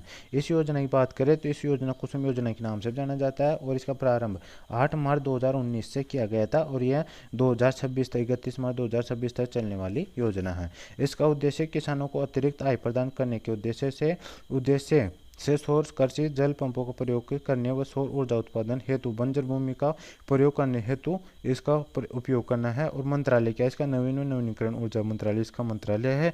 ग्रामीण भारत में 30,800 मेगावाट सौर ऊर्जा क्षमता स्थापित करना इसका उद्देश्य है। और विशेषता की बात करें तो इसका घटक प्रश्न में आता है बंजर भूमि पर 10,000 मेगावाट के विकेंद्रीकृत नवीनीकरण ऊर्जा संयंत्रों की स्थापना जिन्हें ग्रिड से जोड़ना इसका घटक प्रश्न में आता है। घटक बी की बात करें तो 20 लाख सौर ऊर्जा चालित कृषि पंपों की स्थापना। और घटक सी में आता है ग्रिड से जुड़े 15 लाख कृषि पंपों का सौरीकरण करना। इसमें किसानों को सिंचाई हेतु बिजली व अतिरिक्त बिजली को ग्रिड में भेजकर आय के अवसर भी इसमें प्राप्त करना। सौर उपकरण लगाने हेतु 60% तक सब्सिडी दी जाती है और इसमें 30% केंद्र और 30% राज्य सरकार देती है। वहीं 30% बैंक द्वारा लोन भी लिया जा सकता है। बाकी बचा 10% पैसा किसान को खुद देना होता है। इस बार आता है 36वें नंबर पर जवाहरलाल नेहरू योजना या राष्ट्रीय सौर मिशन। इसी बात करें इसे प्रारंभ 2010 से किया गया है और जलवायु परिवर्तन और राष्ट्रीय कार्य योजना यानी NAPCC के घटक के रूप में किया गया है। इसका शुरुआत और लक्ष्य क्या है? 2022 तक 100 गीगावाट, पहले 20 गीगावाट सौर ऊर्जा का निर्माण करना है और 40 गीगावाट ऊर्जा रूफटॉप व 60 गीगावाट ऊर्जा सोलर द्वारा इसमें उत्पन्न करना इसका उद्देश्य है। इस बात आता है 37 नंबर ग्रिड से जुड़ी रूफटॉप सौर योजना फेज सेकंड है। इसका उद्देश्य बात करें 2022 तक ग्रिड कनेक्टेड सोलर रूफटॉप से 40 गीगावाट विद्युत क्षमता प्राप्त करना। योजना की अवधि मार्च 2026 तक बढ़ाई गई है। विशेषता क्या है? योजना का क्रियान्वयन डिस्कॉम द्वारा किया जा रहा है और इसमें केंद्र सरकार द्वारा वित्तीय सहायता प्रदान की जा रही है जो निम्नलिखित है। 0.3 किलोवाट क्षमता वाली सोलर रूफटॉप प्रणाली SRT की लागत में 40% सहायता है और 3 से 10 किलोवाट SRT की लागत में 20% सहायता इसका करना है। हाउसिंग सोसाइटी के लिए 500 किलोवाट SRT की लागत में 20% सहायता करना है। 90 नंबर पर अपनी योजना थी मेक इन इंडिया योजना की बात करें इसका प्रारंभ 25 सितंबर 2014 को किया गया था और इसका 25 क्षेत्रों का चयन इसमें किया गया है। उद्देश्य भारत को एक ग्लोबल डिजाइनिंग और विनिर्माण हब में परिवर्तित करना इसका उद्देश्य है। लक्ष्य की बात करें तो भारत को विनिर्माण हब में परिवर्तित करना। 2022 तक विनिर्माण 10 करोड़ नौकरियों का सृजन करना। 2025 तक GDP में विनिर्माण क्षेत्र की हिस्सेदारी 16% से बढ़ाकर 25% तक ले जाना। भारतीय विनिर्माण क्षेत्र की ग्लोबल ब्रांड के रूप में स्थापना करना इसका उद्देश्य यानी लक्ष्य है। और विकास की बात करें तो इसमें विकास की संधारणीयता सुनिश्चित करना और विशेष कर पर्यावरण के संबंध में इसको हित में समझना, ये पे आपको ध्यान रखना। इस बात आता है 39 नंबर पर अपनी योजना आती है आकांक्षी जिला कार्यक्रम। इसका प्रारंभ 5 जनवरी 2018 से किया गया है। इसका उद्देश्य देश के सबसे पिछड़े 117 जिलों की पहचान कर समग्र व गुणात्मक विकास करना है। विशेषता क्या है? कार्यक्रम के 5 प्रमुख विषय स्वास्थ्य एवं पोषण में 30% हिस्सेदारी है, शिक्षा में 30%, कृषि में 20%, वित्तीय समावेशन 10% और बुनियादी ढांचा 10%। इसका 5 प्रमुख विषयों को इसमें शामिल किया गया है। इसके बाद आता है अपने पास इसमें 2 आयाम है 5 एक आता है मतलब सेकंड पॉइंट आता है अपने 5 आयाम के 49 संकेतों का इसमें चयन किया गया है। थर्ड पॉइंट है चैंपियन ऑफ चेंज, जिलों में रियल टाइम प्रगति की निगरानी हेतु डैशबोर्ड है, जिलों की डेल्टा रैंकिंग की जारी इसमें की जाती है। और इसकी बात करें तो 40वें नंबर पर अपनी योजना आती है पीएम स्वनिधि योजना। पीएम स्वनिधि योजना की बात करें PM street vendor Atmanirbhar Nidhi है और प्रारंभ 1 जून 2020 से इसको प्रारंभ किया गया है। इसका उद्देश्य है रेहड़ी और पटरी वालों, छोटे सड़क विक्रेताओं को रोजगार शुरू करने हेतु सूक्ष्म ऋण की सुविधा करना। इस सूक्ष्म ऋण की सुविधा देना इसका उद्देश्य है। लॉकडाउन के कारण सड़क विक्रेताओं को हुई आर्थिक घाटे व जीवन यापन की पूर्ति हेतु इस योजना को स्टार्ट किया गया है। लक्ष्य क्या 50 लाख से अधिक लाभार्थी, जिनमें से 49 लाख को ऋण वितरित किया गया है। और प्रावधान क्या है इसमें 10,000 रुपये तक का ऋण बिना गारंटी के दिया जाएगा। ऋण की अवधि कितनी, 1 वर्ष की है। समय पर लोन चुकाने वाले को ब्याज दर 7% में सब्सिडी का प्रावधान है और दिसंबर 2024 का संचालित है, ये भी आपको ध्यान रखना। और यह केंद्र क्षेत्र की योजना और मंत्रालय आवास एवं शहरी कार्य मंत्रालय वित्त इसमें 81,800 करोड़ रुपए है, ये भी आपको ध्यान रखना। इस बात आती है अपने पास 41वें क्रम की जल जीवन मिशन ग्रामीण का है। ये प्रारंभ इसको 15 अगस्त 2019 से 2024 तक चलने वाली है। मंत्रालय जल शक्ति मंत्रालय है। टैगलाइन है हर घर जल है। उद्देश्य क्या है इसका, तो कार्यात्मक घरेलू जल कनेक्शन के माध्यम से प्रत्येक ग्रामीण परिवारों को प्रति व्यक्ति प्रतिदिन 55 लीटर पानी की आपूर्ति करना इसका उद्देश्य है। मौजूदा जल आपूर्ति प्रणालियों और पानी के कनेक्शन की कार्यक्षमता सुविधा करना, पानी की गुणवत्ता की निगरानी, ग्रे वाटर प्रबंधन करना इसका उद्देश्य है। और इसकी फंडिंग पैटर्न की बात करें तो इसमें पहाड़ी क्षेत्र 90-10 है, मतलब केंद्र सरकार राज्य सरकार बीच, और अन्य राज्यों में 50-50% है। 2019 तक 17% घरों में नल उपलब्ध कराने इसका उद्देश्य है और 1 सितंबर 2023 तक इसमें 67% घरों में नल यानी 12.9 करोड़ घरों में नल पहुंचाने इसका उद्देश्य है। सिद्धांत की बात करें तो नो वन इज आउट इसका सिद्धांत है। गोवा हर घर जल राज्य, गोवा पहला राज्य है। अभी तक 6 राज्यों और 3 केंद्र शासित प्रदेशों में 100% नल कनेक्शन हो चुके हैं, यानी गोवा पहला राज्य बन चुका है हर घर जल वाला। और गोवा की बात करें, गोवा, गुजरात, पंजाब, हरियाणा, तेलंगाना, हिमाचल प्रदेश, अंडमान निकोबार, पुदुचेरी, दमन दीव, दादरा नगर हवेली, ये सभी राज्य भी मतलब इनमें भी 100% नल कनेक्शन हो गया। और राजस्थान में 43 लाख घरों में कनेक्शन, पात्रता कितनी 1 करोड़ है, लेकिन 43 लाख घरों में यहाँ पे भी नल की सुविधा प्रारंभ मतलब हो चुकी है। राजस्थान का स्थान बात है प्रतिशत के अनुसार 31वें रैंक पर है, संख्या के अनुसार ये 12वें रैंक पर है, ये भी आपको ध्यान रखना। इस बात आता है 42वें क्रम पर अपनी योजना आती है अटल भूजल योजना। इसका प्रारंभ 25 दिसंबर 2019 को किया गया था। इसका मंत्रालय जल शक्ति मंत्रालय, यह एक केंद्र क्षेत्र की योजना है। अवधि 2020 से 2024 तक चलने वाली है। इसका उद्देश्य भूजल प्रबंधन में सुधार कर संकटग्रस्त राज्यों के भूजल स्तर में सुधार करना इसका उद्देश्य है। जल के संरक्षण एवं कुशल उपयोग को बढ़ावा देने वाले व्यवहार को आदत में लाने इसका उद्देश्य है। प्रावधान की बात करें तो 7 राज्यों के 78 जिलों में संचालित की जाएगी। हरियाणा, गुजरात, कर्नाटक, मध्य प्रदेश, महाराष्ट्र, राजस्थान और उत्तर प्रदेश में ये प्रावधान है। और बजट 6,000 करोड़ रुपए का है, जिसमें 3,000 करोड़ रुपए विश्व बैंक द्वारा ऋण के रूप में अर्थात 3,000 करोड़ रुपए केंद्र सरकार द्वारा इसमें दिए गए हैं। राजस्थान के 17 जिले में के 22 ब्लॉकों में ये लागू किया गया है, ये भी आपको ध्यान रखना है। इसके बाद आती है अपने पास पीएम मत्स्य संपदा योजना। इसकी बात करते हैं मई 2020 में घोषित की गई थी, शुरू 10 सितंबर 2020 को इसको शुरू किया गया था। इसमें 20,000 करोड़ रुपए की राशि आवंटित है। वित्त है इसका और आत्मनिर्भर भारत पैकेज के तहत ये घोषणा की गई है। 2020 से 2024 तक यह चलने वाली है। और मंत्रालय से मत्स्य पालन, पशुपालन और डेयरी मंत्रालय इसका मंत्रालय। उद्देश्य की बात करें तो समुद्री शैवाल व सजावटी मछली की खेती जैसे रोजगार पैदा करने वाली गतिविधियों पर फोकस करना इसका उद्देश्य है। और निवेश करते हुए मत्स्य समूह का निर्माण करना, किसानों मछुआरों की आय में वृद्धि करना इसका उद्देश्य है। लक्ष्य क्या है, मत्स्य सहायक क्षेत्र में 55 लाख प्रत्यक्ष रोजगार अवसर पैदा करना। 2024 तक मत्स्य उत्पादन में अतिरिक्त 70 लाख टन की वृद्धि करना इसका उद्देश्य है। 2024 तक मत्स्य निर्यात को 1 लाख करोड़ रुपए तक करना है। यह योजना केंद्र प्रायोजित व केंद्रीय क्षेत्र दोनों घटक के लिए है। और इसमें नेक्स्ट योजना आती है अपने पास राष्ट्रीय अवसंरचना पाइपलाइन। इसकी घोषणा की बात करें 2019 को, इसके अगस्त 2019 को इस योजना की घोषणा की गई थी।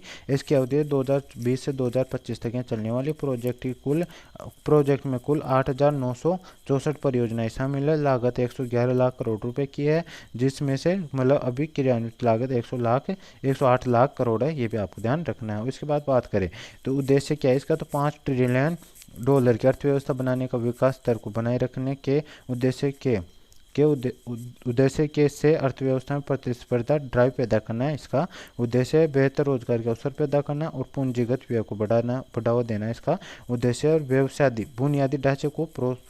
बुनियादी ढांचे को अद्यतन कर बदलती जनसांख्यिकी प्रोफाइल की आकांक्षाओं को पूरा करना, यह भी इसका ही उद्देश्य है। इसमें वित्त की बात करें तो केंद्र सरकार 39%, राज्य सरकार 40% और निजी इसमें 21% मिला के टोटल 100% इसमें वित्त शामिल है।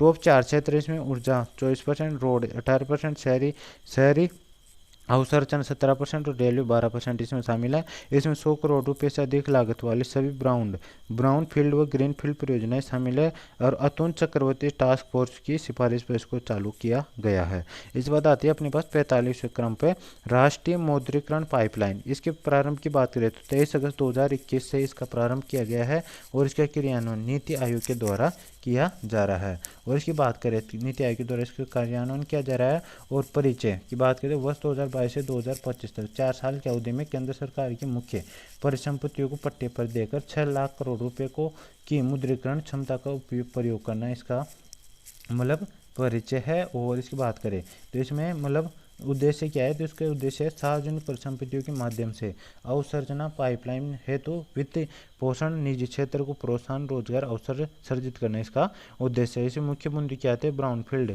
अवसंरचना परियोजना का मुद्रीकरण होगा। इसमें राष्ट्रीय अवसंरचना पाइपलाइन का 5% वित्त एनएमपी के जरिए इसमें किया जाएगा और इस परियोजना के माध्यम से परियोजना के तहत निश्चित अवधि के लिए अधिकारों राजस्व का मुद्रीकरण होगा, स्वामित्व का नहीं होगा।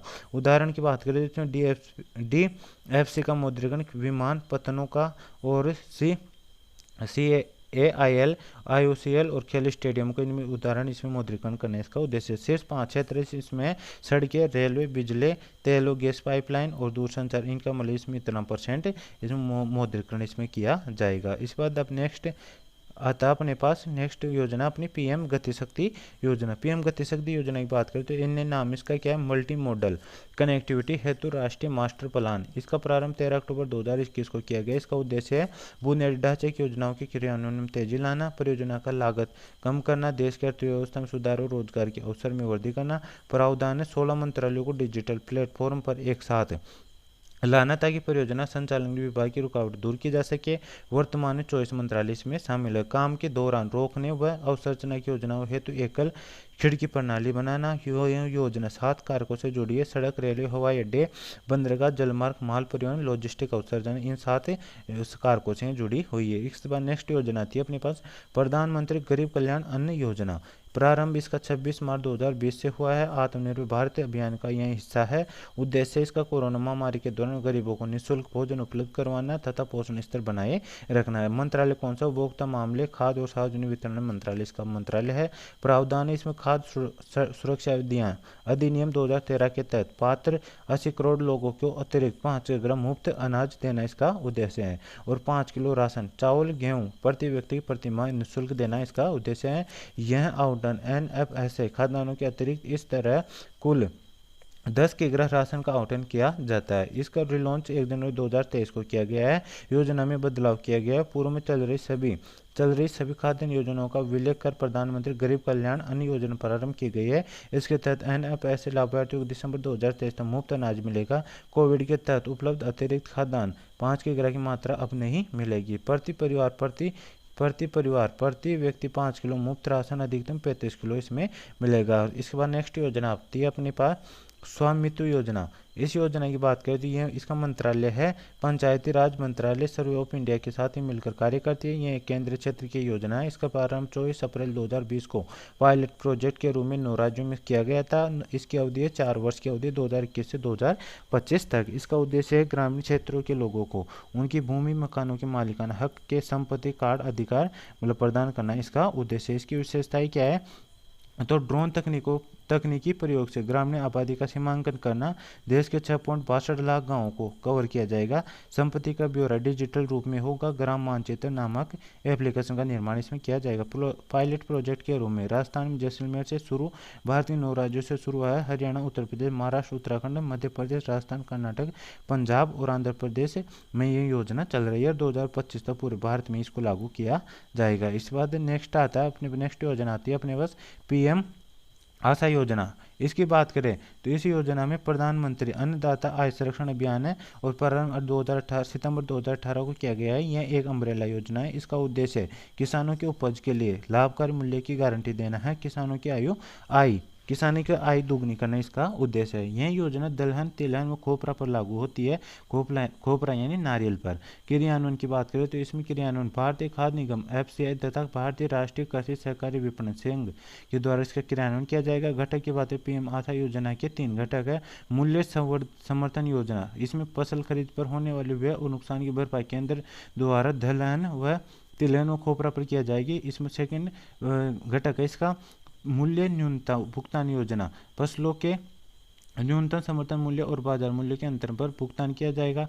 और थर्ड घटक है इसका निजी खरीद और स्टॉकिस्ट योजना, निजी क्षेत्र की भागीदारी बढ़ाना और खरीद व भंडारण क्षमता में वृद्धि करना, इसका मतलब थर्ड घटक हो जाता है। इस बार नेक्स्ट योजना आती है अपने पास उत्पादन से जुड़ी प्रोत्साहन योजना। इसका आरंभ अप्रैल 2020 में किया गया। 3 क्षेत्रों में 11 नवंबर 2020 से 10 क्षेत्रों में इसको प्रारंभ किया गया है। वर्तमान कुल 14 क्षेत्र में ये लागू है और इसका उद्देश्य क्या है, घरेलू विनिर्माण क्षेत्र को बढ़ावा देकर GDP का 25% तक ले जाना और आयात विलोम में इसको कटौती करना। रोजगार सृजन व मेक इन इंडिया अभियान को बढ़ावा देना। प्रावधान योजना के तहत उत्पादन इकाइयों को उनके वृद्धिशील बिक्री पर 4% या 6% की प्रोत्साहन राशि दे होगी। इसके क्षेत्रों की बात है, इसमें 14 क्षेत्र हैं। वो कौन कौन से क्षेत्र हैं, तो इसमें अभी 14 क्षेत्रों में ही है, पहले 10 क्षेत्रों में थी। तो फर्स्ट क्षेत्र आता है इसका टेक्सटाइल क्षेत्र, स्टील वाला क्षेत्र, और सॉरी गाइज नेक्स्ट क्षेत्र आता है अपने पास इसका, नेक्स्ट क्षेत्र आता है खाद्य प्रसंस्करण। फिर नेक्स्ट आता है हार्डवेयर, IT हार्डवेयर। फिर 5वां आता है अपने पास दवाइयाँ, सेल व बैटरी, इलेक्ट्रॉनिक उत्पादों, प्रौद्योगिकी उत्पादन, सौर photovoltaic, white goods, AC LED, automobile, बिजली का बड़ा सामान, नेटवर्किंग व दूरसंचार, शिक्षा उपकरण। और नेक्स्ट आता है अपने पास इसमें ड्रोन।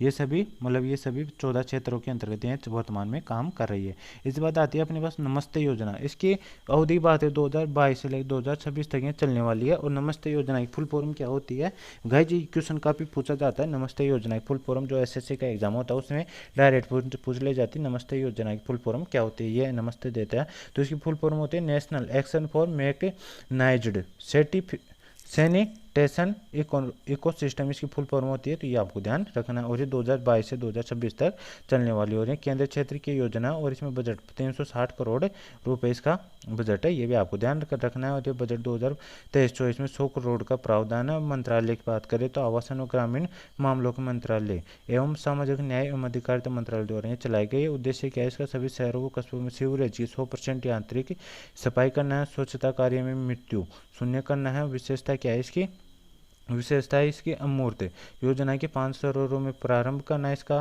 इसकी योजना विशेषता है पात्र लोगों को आयुष्मान भारत के तहत बीमा कवर करना है और 60 वर्ष वर्कर्स को किट व प्रशिक्षण देना इसका विशेषता है। तो ये भी आपको ध्यान रखना है। इसके बाद नेक्स्ट योजना आती है अपने पास प्रधानमंत्री आदर्श ग्राम योजना। तो गाइस की बात होती है आदिवासी उप योजना के लिए विशेष केंद्रीय सहायता का परिवर्तित रूप है। और अवधि की बात करें इसमें तो 2022 से 2026 तक 4 वर्ष के लिए यह योजना है। और बजट इसमें 7,276 करोड़ रुपए। मंत्रालय बात है जनजातीय कार्य मंत्रालय इसका मंत्रालय है।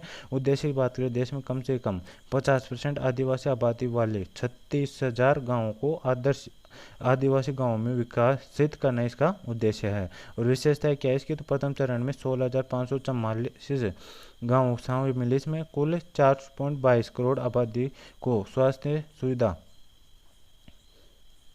सॉरी गाइस स्क्रीनशॉट आ रहे हैं बार, कनेक्टिविटी आजीविका सुविधा प्रदान करना है। और 53 नंबर पर योजना आती है अपने पास PM श्री स्कूल योजना। इसकी बात करें तो PM school for rising India इसकी फुल फॉर्म होती है PM श्री योजना की। और इसमें घोषणा की गई सितंबर 2022 को। और अवधि कितनी इसकी, तो 2022-2027 यानी 5 साल तक ये चलने वाली है। इसमें बजट की बात करें 27,360 करोड़ रुपए इसका बजट है 5 वर्षों के लिए। और अन्य नाम क्या है इसका, तो इसका अन्य नामों की बात उद्देश्य बात करें राष्ट्रीय शिक्षा नीति के तहत देश के 14,500 स्कूलों के इसमें अपग्रेडेशन करना है। और विशेषताएं क्या है इसकी, देश भर में 14,500 स्कूलों का पुनर्विकास करना, विद्यालयों में प्रयोगशालाओं, स्मार्ट कक्षाओं, खेल सुविधाओं, खोज उन्मुख शिक्षा को प्रोत्साहन देना। ये विद्यालय आसपास के स्कूलों को नेतृत्व प्रदान करेंगे। और प्रथम चरण में राजस्थान में सर्वाधिक 402 सरकारी स्कूलों का चयन किया गया। जयपुर से 28 व जोधपुर से 24 स्कूलों को इसमें मतलब शामिल किया गया है। इसके बाद आती है 54 नंबर पर पीएम पोषण योजना। पीएम पोषण योजना की बात करें तो इसके फुल फॉर्म प्रधानमंत्री पोषण शक्ति निर्माण योजना।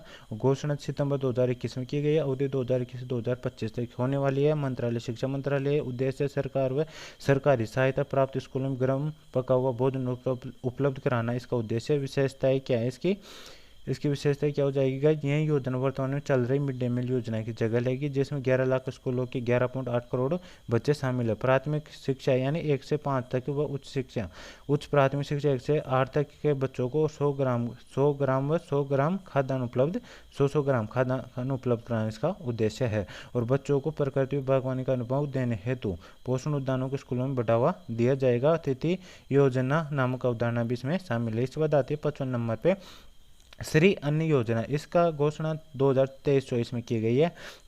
और इसका उद्देश्य बात करें तो मोटे अनाज के उत्पादन बढ़ावा देकर खाद्यान्न व पोषण सुरक्षा प्रदान करना। विशेषताएं क्या? वर्ष 2023 को भारत सरकार के अनुरोध पर संयुक्त राष्ट्र द्वारा अंतर्राष्ट्रीय बाजरा वर्ष घोषित किया गया है 2023 को। ये भी आपको ध्यान रखना है। और मोटे अनाज को श्री अन्न कहा गया है, ये भी आपको ध्यान रखना है, जिसमें शामिल है बाजरा, ज्वार, रागी, कंगनी, कोदो, कुटकी, ये सभी मोटे अनाज के अंतर्गत शामिल होते हैं। और इसके बाद आता है अपने पास भारत को श्री अन्न रिसर्च के लिए वैश्विक केंद्र बनाने के लिए हैदराबाद स्थित भारतीय बाजरा अनुसंधान संस्थान उत्कृष्टता केंद्र बनाया जाएगा। 56वें नंबर पर आती पीएम दक्ष योजना। प्रधानमंत्री दक्षता और कुशलता संपन्न हितग्राही इसमें शामिल है। और इसकी बात करें तो इसकी अवधि 2021 से 26 तक होने वाली। इसका मंत्रालय सामाजिक न्याय एवं अधिकारिता मंत्रालय है। इसका उद्देश्य अनुसूचित जाति ने पिछड़ा वर्ग, आर्थिक पिछड़ा वर्ग, कूड़ा बीनने वाले, सफाई कर्मी और ट्रांसजेंडर के कौशल विकास हेतु एवं राष्ट्रीय कार्य हेतु ये योजना का प्रारंभ पीएम दक्ष योजना का प्रारंभ किया गया है। और इसके बाद प्रावधानों की बात करें तो अगले 5 वर्षों में 2.7 लाख 2.7 लाख व्यक्तियों को प्रशिक्षण एवं कौशल विकास करना। प्रशिक्षण की अवधि 5 माह तक होगी। प्रशिक्षण दौरान 1,000 से 3,000 रुपये तक का वेतन मुआवजा दिया जाएगा और उपस्थिति के आधार पर यह देय होगा। और इसके बाद बात करें नेक्स्ट योजना आती है अपने पास MSME प्रतिस्पर्धा LEAN योजना भी इसे कहा जाता है। आरंभ की बात करें इसकी तो मार्च 2023 को इसको प्रारंभ किया गया। इसका उद्देश्य है MSME के लिए वैश्विक प्रतिस्पर्धा का रोड मैप तैयार करना है। और विशेषता क्या है इसकी? अपशिष्ट कम करना, उत्पादकता को बढ़ाना, गुणवत्ता सुधारना, गैर मूल्य वर्धित चीज़ों को उत्पादन से हटाना। मंत्रालय MSME मंत्रालय इसका है। नोडल एजेंसी कौन सी? राष्ट्रीय उत्पादकता परिषद इसकी नोडल एजेंसी है। योजना के तहत केंद्र सरकार द्वारा कम कंसल्टेंसी फीस का 90% योगदान किया जाएगा। इस बाद आती है 58वें नंबर पीएम मित्र पार्क योजना। घोषणा बजट 2021-22 में की गई है। पीएम मित्र योजना के प्रधानमंत्री mega integrated textile reason and April इसकी योजना फुल फॉर्म है। और अवधि की बात है 2027 तक चलने वाली है।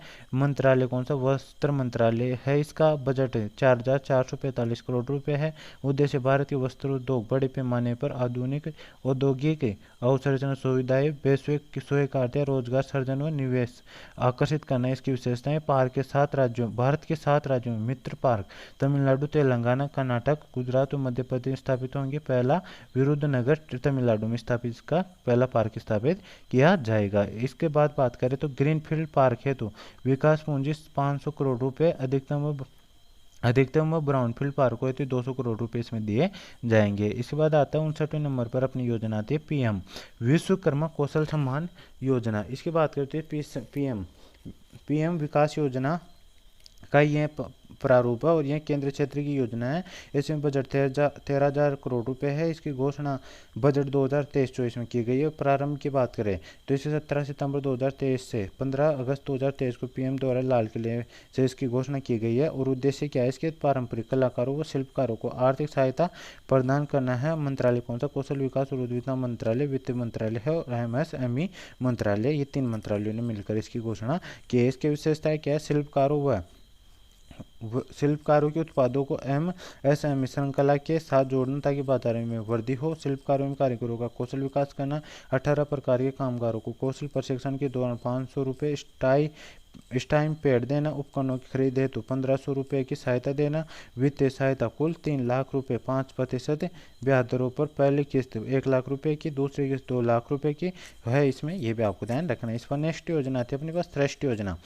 इसकी फुल फॉर्म होती है scheme for residential education for student in high school in targeted areas. इसकी फुल फॉर्म होती है प्रारंभ दिसंबर 2021 से जून 2022 तक ये चलने वाली है। मंत्रालय सामाजिक एवं न्यायिक एवं अधिकारिता मंत्रालय। उद्देश्य अनुसूचित जाति के छात्रों के लिए गुणवत्तापूर्ण आवासीय शिक्षा उपलब्ध कराना है। प्रावधान क्या है इसके अंतर्गत?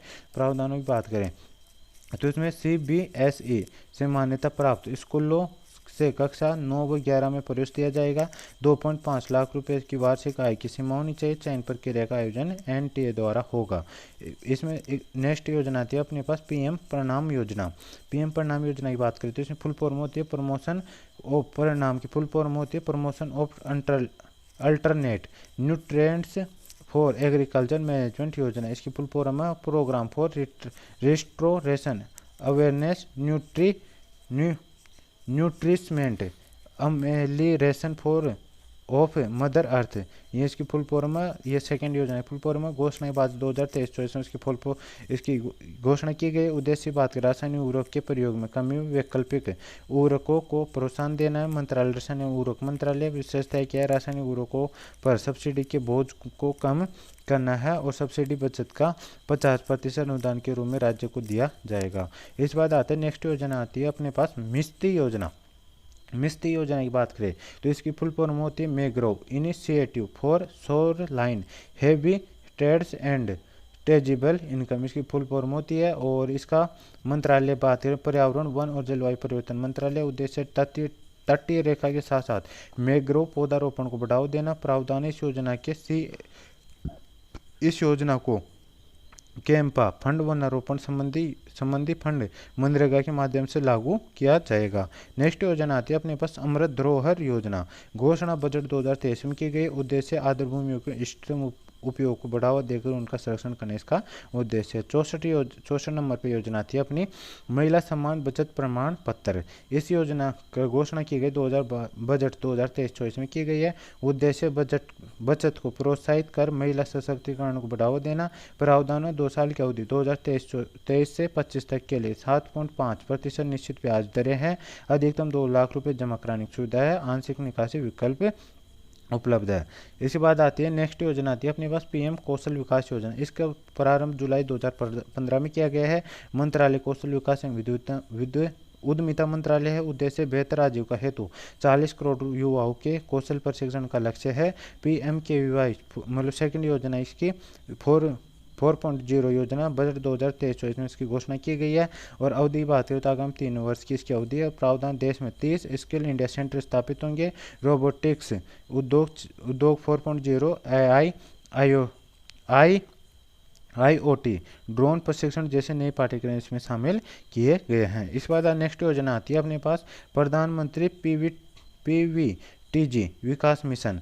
PVTG विकास मिशन इसमें मतलब पर्टिकुलरली वेलनरेबल ट्राइबल ग्रुप से 1973 डेबर आयोग द्वारा शुरू किए गए विशेष रूप से संवेदनशील जनजातीय समूह आदिम जनजातियों के लिए शुरू की गई। घोषणा की बात करें तो बजट 2023-24 में घोषणा की गई है और बजट 15,000 करोड़ रुपए का इसमें बजट रखा गया है। उद्देश्य PVTG परिवारों के सामाजिक आर्थिक विकास में सुधार लाना। भारत में 75 PVTG ग्रुप है जिनको सुरक्षित आवास, पेयजल, शिक्षा, स्वास्थ्य जैसी बुनियादी सुविधाएं देना। राजस्थान की शहरिया सर्वाधिक, आंध्र प्रदेश, तेलंगाना से इसमें जनजातियाँ शामिल है। और इसके बाद बात करें तो इसमें नेक्स्ट योजना आती है अपने पास भारत की श्री योजना।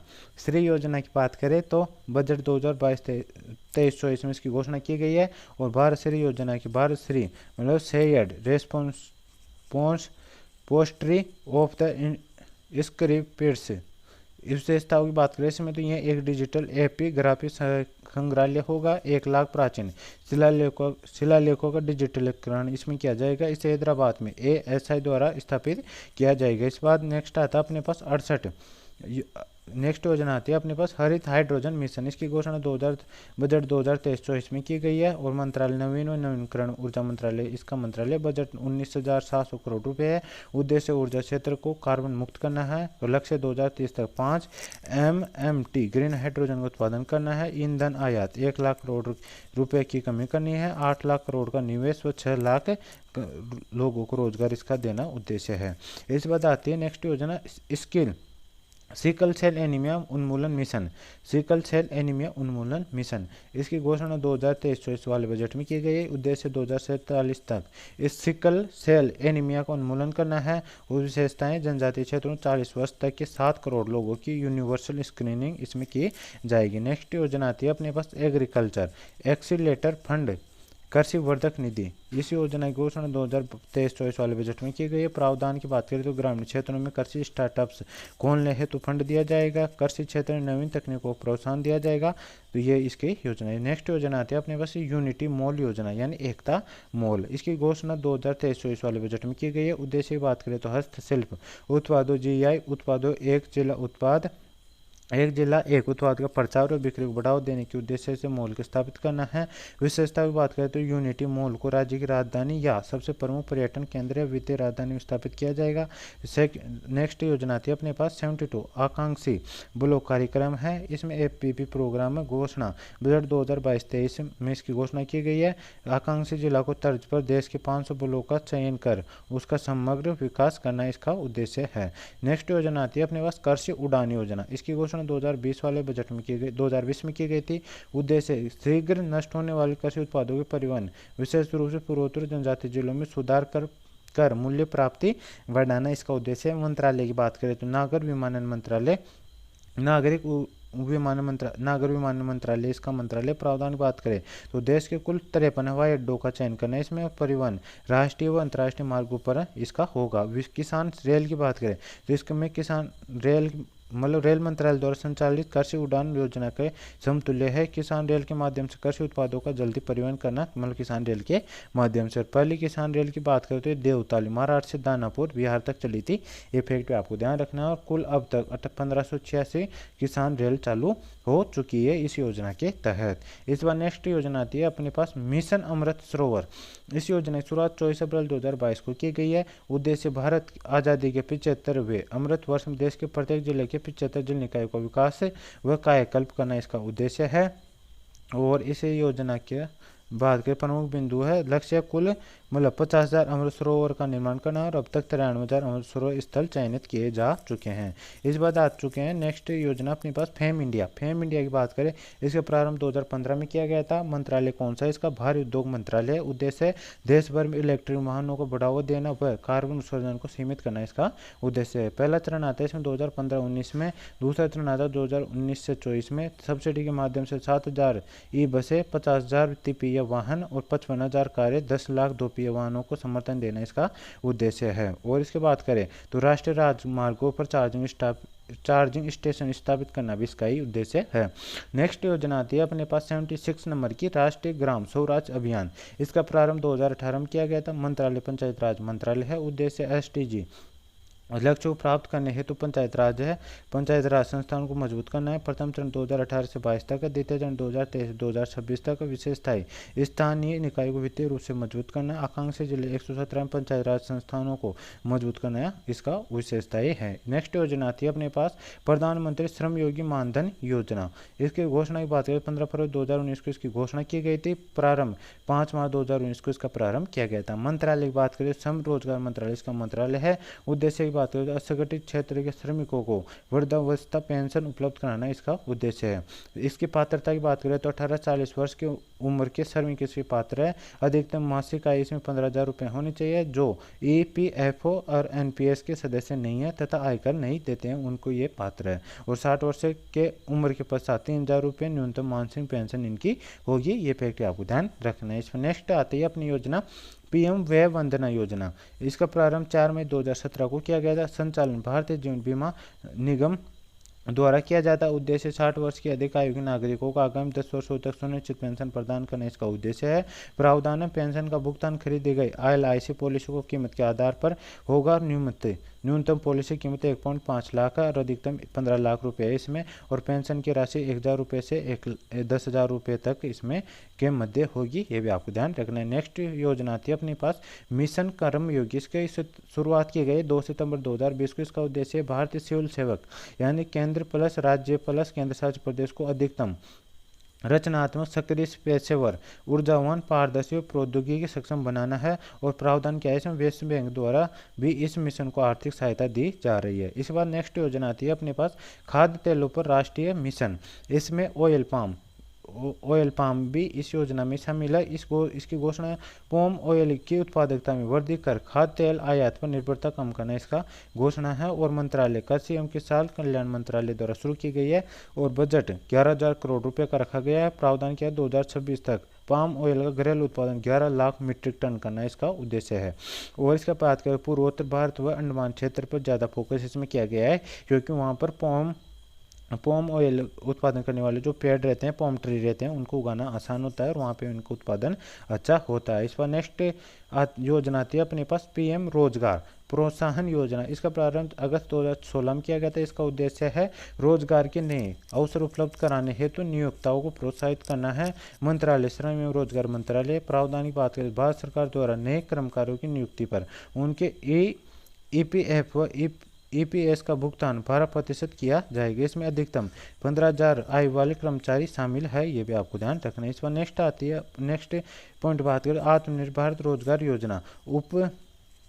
उपरोक्त समान प्रावधानों के साथ 1 अक्टूबर 2020 से लागू की गई। इसका उद्देश्य कोविड काल में रोजगार के अवसर में वृद्धि करना इसका उद्देश्य है। इस बाद नेक्स्ट योजना आती है अपने पास वाइब्रेट विलेज कार्यक्रम विलेज प्रोग्राम। इसकी घोषणा 2022-23 वाले बजट में की गई थी। उद्देश्य की बात करें तो उत्तरी सीमावर्ती गांवों का विकास करने इसका उद्देश्य। प्रावधान है 2023 से 2026 तक 4800 करोड़ का बजट है। और जो सीमावर्ती गांवों में सड़क, दूरदर्शन संपर्क, आवास हेतु खर्च किया जाएगा और इनिशियल इसमें शामिल है। विशेष तौर पर अरुणाचल प्रदेश, सिक्किम, उत्तराखंड और हिमाचल लद्दाख पर इसमें फोकस किया गया है। और किबुतु अरुणाचल प्रदेश पहला वाइब्रेंट विलेज है, ये भी आपको ध्यान रखना है। इस बार नेक्स्ट योजना आती है अपने पास प्रधानमंत्री लघु व्यापारी मानधन योजना। इसकी घोषणा 12 सितंबर 2019 को की गई थी। उद्देश्य छोटे दुकानदारों व खुदरा व्यापारियों को वृद्धावस्था पेंशन प्रदान करना इसका उद्देश्य है। और क्रियान्वयन की बात करें तो जीवन बीमा निगम इसका क्रियान्वयन करता है। और पात्रता क्या है इसमें, वे कारोबारी जो जीएसटी में पंजीकृत हो, वे कारोबारी जिनका सालाना टर्नओवर 1.5 करोड़ रुपये तक हो और 18 से 40 आयु वर्ग के व्यापारी शामिल। इसमें लाभार्थी 60 वर्ष की उम्र के बाद 3,000 रुपये की प्रतिमाह पेंशन दी जाएगी। इस पर नेक्स्ट योजना आती है अपने पास Ayushman Bharat digital pension digital health mission. इसका शुभारंभ 27 सितंबर 2021 को किया गया था। उद्देश्य क्या है इसका, तो देश भर में स्वास्थ्य सेवाओं को डिजिटल बनाना। इसमें हर भारतीय नागरिक की एक यूनिक हेल्थ आईडी बनाई जाएगी, जिसमें एक देशव्यापी डिजिटल हेल्थ सिस्टम तैयार किया जाएगा। यह आईडी 14 अंकों की होगी। पायलट प्रोजेक्ट के रूप में 6 यूटी इसमें शामिल किए गए हैं। इस बार नेक्स्ट योजना आती है अपने पास स्टार्स योजना। इसकी घोषणा 16 अक्टूबर 2020 को की गई। प्रारंभ 23 फरवरी 2021 को इसका किया गया है।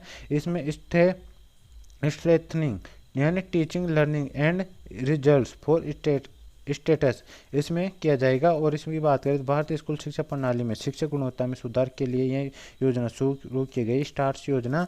और यह कार्यक्रम भारत सरकार द्वारा विश्व बैंक के सहयोग से चलाई जा रही है। यह परियोजना 6 राज्यों हिमाचल प्रदेश, राजस्थान, महाराष्ट्र, मध्य प्रदेश, केरल और ओडिशा में चलाई जाएगी। इस बार नेक्स्ट योजना आती है अपने पास पीएम वाणी योजना। इसका शुभारंभ 9 दिसंबर 2020 को किया गया है। पीएम वाणी का फुल फॉर्म होता है प्रधानमंत्री वाईफाई एक्सेस इस इंटरफेस, इसका फुल फॉर्म होता है। और देश में 1 करोड़ डाटा सेंटर खोले जाएंगे। इनमें देश के सभी नागरिकों को वाईफाई के जरिए इंटरनेट उपलब्ध कराया जाएगा। इसके बाद और इसके बाद नेक्स्ट योजना आती है अपने पास निपुण भारत योजना। इसकी बात करें निपुण भारत योजना की फुल फॉर्म होती है national institute for proficiency in reading with understanding and numeracy. इसकी फुल फॉर्म होती है। और मंत्रालय की बात करें तो मंत्रालय शिक्षा मंत्रालय। उद्देश्य है 3 से 9 वर्ष की आयु के बच्चों को सीखने की ज़रूरतों को पूरा करना इसका उद्देश्य है। और NEP 2020 को लागू किया गया है और 2026-27 तक प्रत्येक बच्चा ग्रेड 3 के अंत तक पढ़ने लिखने व संख्यात्मक ज्ञान में दक्षता हासिल करे, इसका उद्देश्य है। इस बार नेक्स्ट योजना आती है अपने पास रैंप योजना। रैंप योजना की फुल फॉर्म होती है राइजिंग एंड एकलेटिंग एकलेटिंग MSME परफॉर्मेंस। इसकी फुल फॉर्म होती है। और घोषणा बजट 2022-23 में की गई थी 30 जून 2022 को। इसका उद्देश्य है बाजार व ऋणों तक MSME की बेहतर पहुंच, MSME वे के विलंब भुगतानों पर पर्यावरण अनुकूल उत्पादों के संबंधी मुद्दों का समाधान करने व विश्व बैंक द्वारा समर्थित केंद्रीय क्षेत्र की योजनाएं। बजट 6,000 करोड़ रुपए का है इसमें। और केवी कोमत व UK सिन्हा समिति की सिफारिश से लागू की गई है। और इसके बाद नेक्स्ट योजना आती है अपने पास श्रेयस योजना। श्रेयस योजना की घोषणा 2019 में की गई थी मंत्रालय शिक्षा मंत्रालय। उद्देश्य गैर तकनीक डिग्री पाठ्यक्रमों के छात्रों को कौशल विकास हेतु आगे लाना, इसका उद्देश्य है। इस बार नेक्स्ट योजना आती है अपने पास PM मातृवंदन योजना। इसका शुरुआत 1 जनवरी 2017 की गई थी। मंत्रालय महिला एवं बाल विकास मंत्रालय। टैगलाइन मातृशक्ति राष्ट्र शक्ति है। उद्देश्य क्या है इसका? असंगठित क्षेत्र में गर्भवती महिलाओं के लिए वेतन संबंधी हानि की भरपाई करना, पोषण संबंधी जरूरतों को पूरा करना, इसका उद्देश्य है। और इसमें प्रावधान क्या क्या रखे गए हैं? इसमें प्रथम बच्चे के जीवित जन्म के उपरांत 5,000 रुपये 3 किस्तों में दिए जाएंगे। 1,000 रुपये गर्भावस्था के पंजीकरण पर, 2,000 रुपये 6 माह का गर्भ पर, 2,000 रुपये जन्म के पंजीकरण पर इसमें दिए जाएंगे। और पात्र लाभार्थी यदि जननी सुरक्षा योजना के तहत नामांकित है तो कुल 6,000 रुपये इसमें मिलेंगे, ये भी आपको ध्यान रखना है। इसमें नेक्स्ट योजना आती है अपने पास जल जीवन मिशन। इसका ये शहरी वाला है। इसकी बात करते हैं बजट 2021-22 में घोषणा की गई है। मंत्रालय आवास एवं शहरी कार्य मंत्रालय बजट में 2,287 लाख करोड़ रुपये शामिल किए गए हैं, जिसमें अमृत मिशन को 10,000 करोड़ रुपए दिए गए हैं। उद्देश्य की बात करें तो सभी शहरी निकायों में कार्यात्मक नल के माध्यम से जल आपूर्ति करना, 500 अमृत शहरों में सीवरेज प्रबंधन करना, इसका उद्देश्य है। वित्त पोषण की बात करें तो केंद्र सरकार द्वारा किया जाएगा। इसमें केंद्र शासित प्रदेशों है तो 100% है। और पहाड़ी क्षेत्रों में 90% दिया जाएगा। 1 लाख से कम आबादी वालों में 50%, 1 लाख से 10 लाख आबादी वालों में 33%, 10 लाख से अधिक यानी शहरी आबादी वालों में 25% इसमें मतलब केंद्र सरकार के द्वारा वित्त दिया जाएगा। इस बार नेक्स्ट योजना आती है अपने पास PM डिवाइन योजना, development institute for north eastern region. प्रारंभ की बात करें 12 अक्टूबर 2022 को इसका प्रारंभ हुआ था। ये केंद्रीय क्षेत्र की योजना है। मंत्रालय की बात करें तो उत्तर पूर्वी क्षेत्र विकास मंत्रालय है। और बजट की बात है 4 वर्ष हुए तो 6,600 करोड़ रुपए है। उद्देश्य की बात करें तो पूर्वोत्तर क्षेत्र में बुनियादी ढांचा विकास करना, PM गति शक्ति के अनुरूप इसका मतलब उद्देश्य है। और इसके बाद नेक्स्ट आता है अपने पास नेक्स्ट योजना आती है स्वनिधि से समृद्धि योजना। इसका प्रारंभ 4 जनवरी 2021 को 125 शहरों में किया गया है। मंत्रालय आवास एवं शहरी कार्य मंत्रालय। विशेषता की बात करें तो PM स्वनिधि का अतिरिक्त कार्यक्रम है। इसका उद्देश्य PM स्वनिधि के लाभार्थियों का विभिन्न कल्याणकारी 8 योजनाओं की पात्रता का आकलन करना है। चरण फर्स्ट में 35 लाख स्ट्रीट वेंडर्स व उनके परिवार शामिल है। क्रियान्वयन की बात करें तो भारतीय गुणवत्ता परिषद QCT राजस्थान के 7 शहर शामिल है इसमें, जयपुर शामिल है इसमें नहीं है। और 8 ही योजनाएं इसमें शामिल है।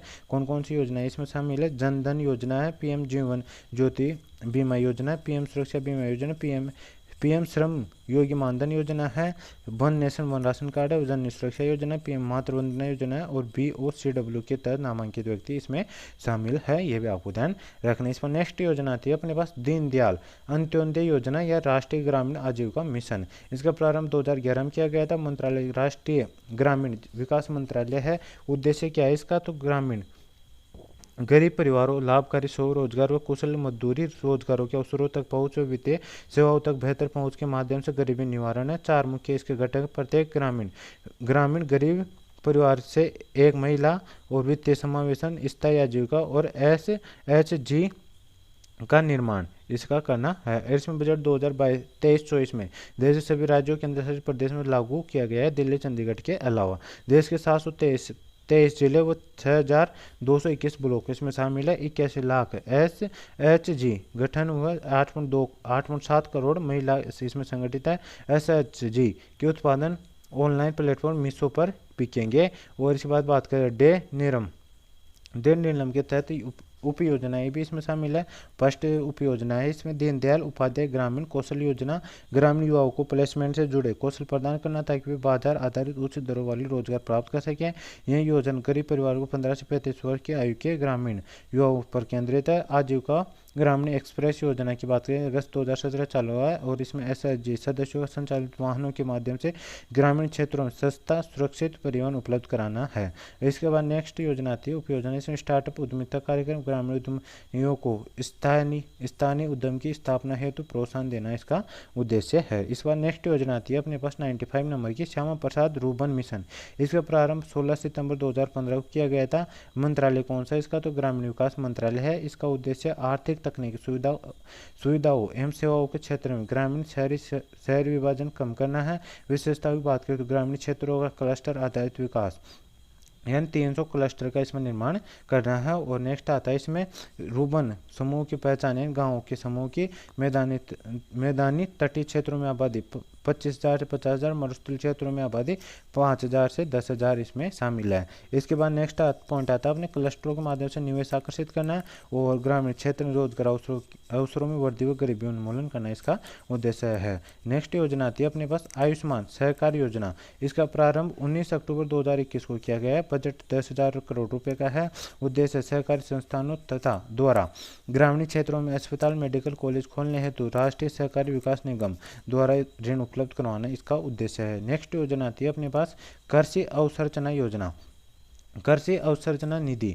यह इसका शुरुआत 15 मई 2020 को की गई। इसमें वित्त 1 लाख करोड़ रुपए का है। मंत्रालय कृषि एवं किसान कल्याण मंत्रालय, क्रियान्वयन एजेंसी नाबार्ड है। उद्देश्य की बात करें तो फसल कटाई के बाद बुनियादी ढांचा प्रबंधन करना है।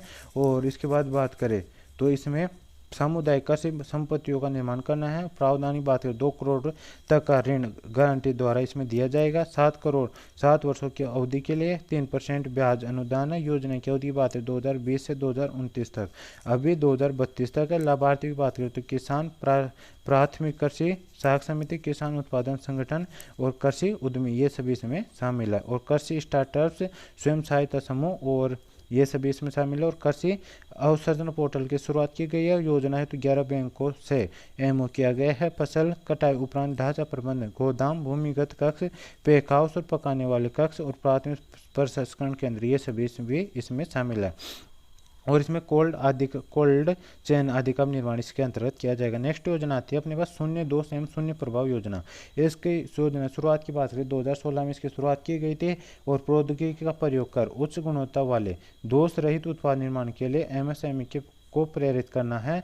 और इसके लिए सरकार ने 7 रेटिंग यानी ZED प्रमाण पत्र एमएसएमई को जारी करती है, जिसके प्रमाण लागत पर एमएसएमई को क्रमशः 80%, 60% एंड 50% की सब्सिडी देती है। और नेक्स्ट योजना आती है अपने पास 99 नंबर की लखपति दीदी योजना। इस योजना की घोषणा 15 अगस्त 2023 को पीएम द्वारा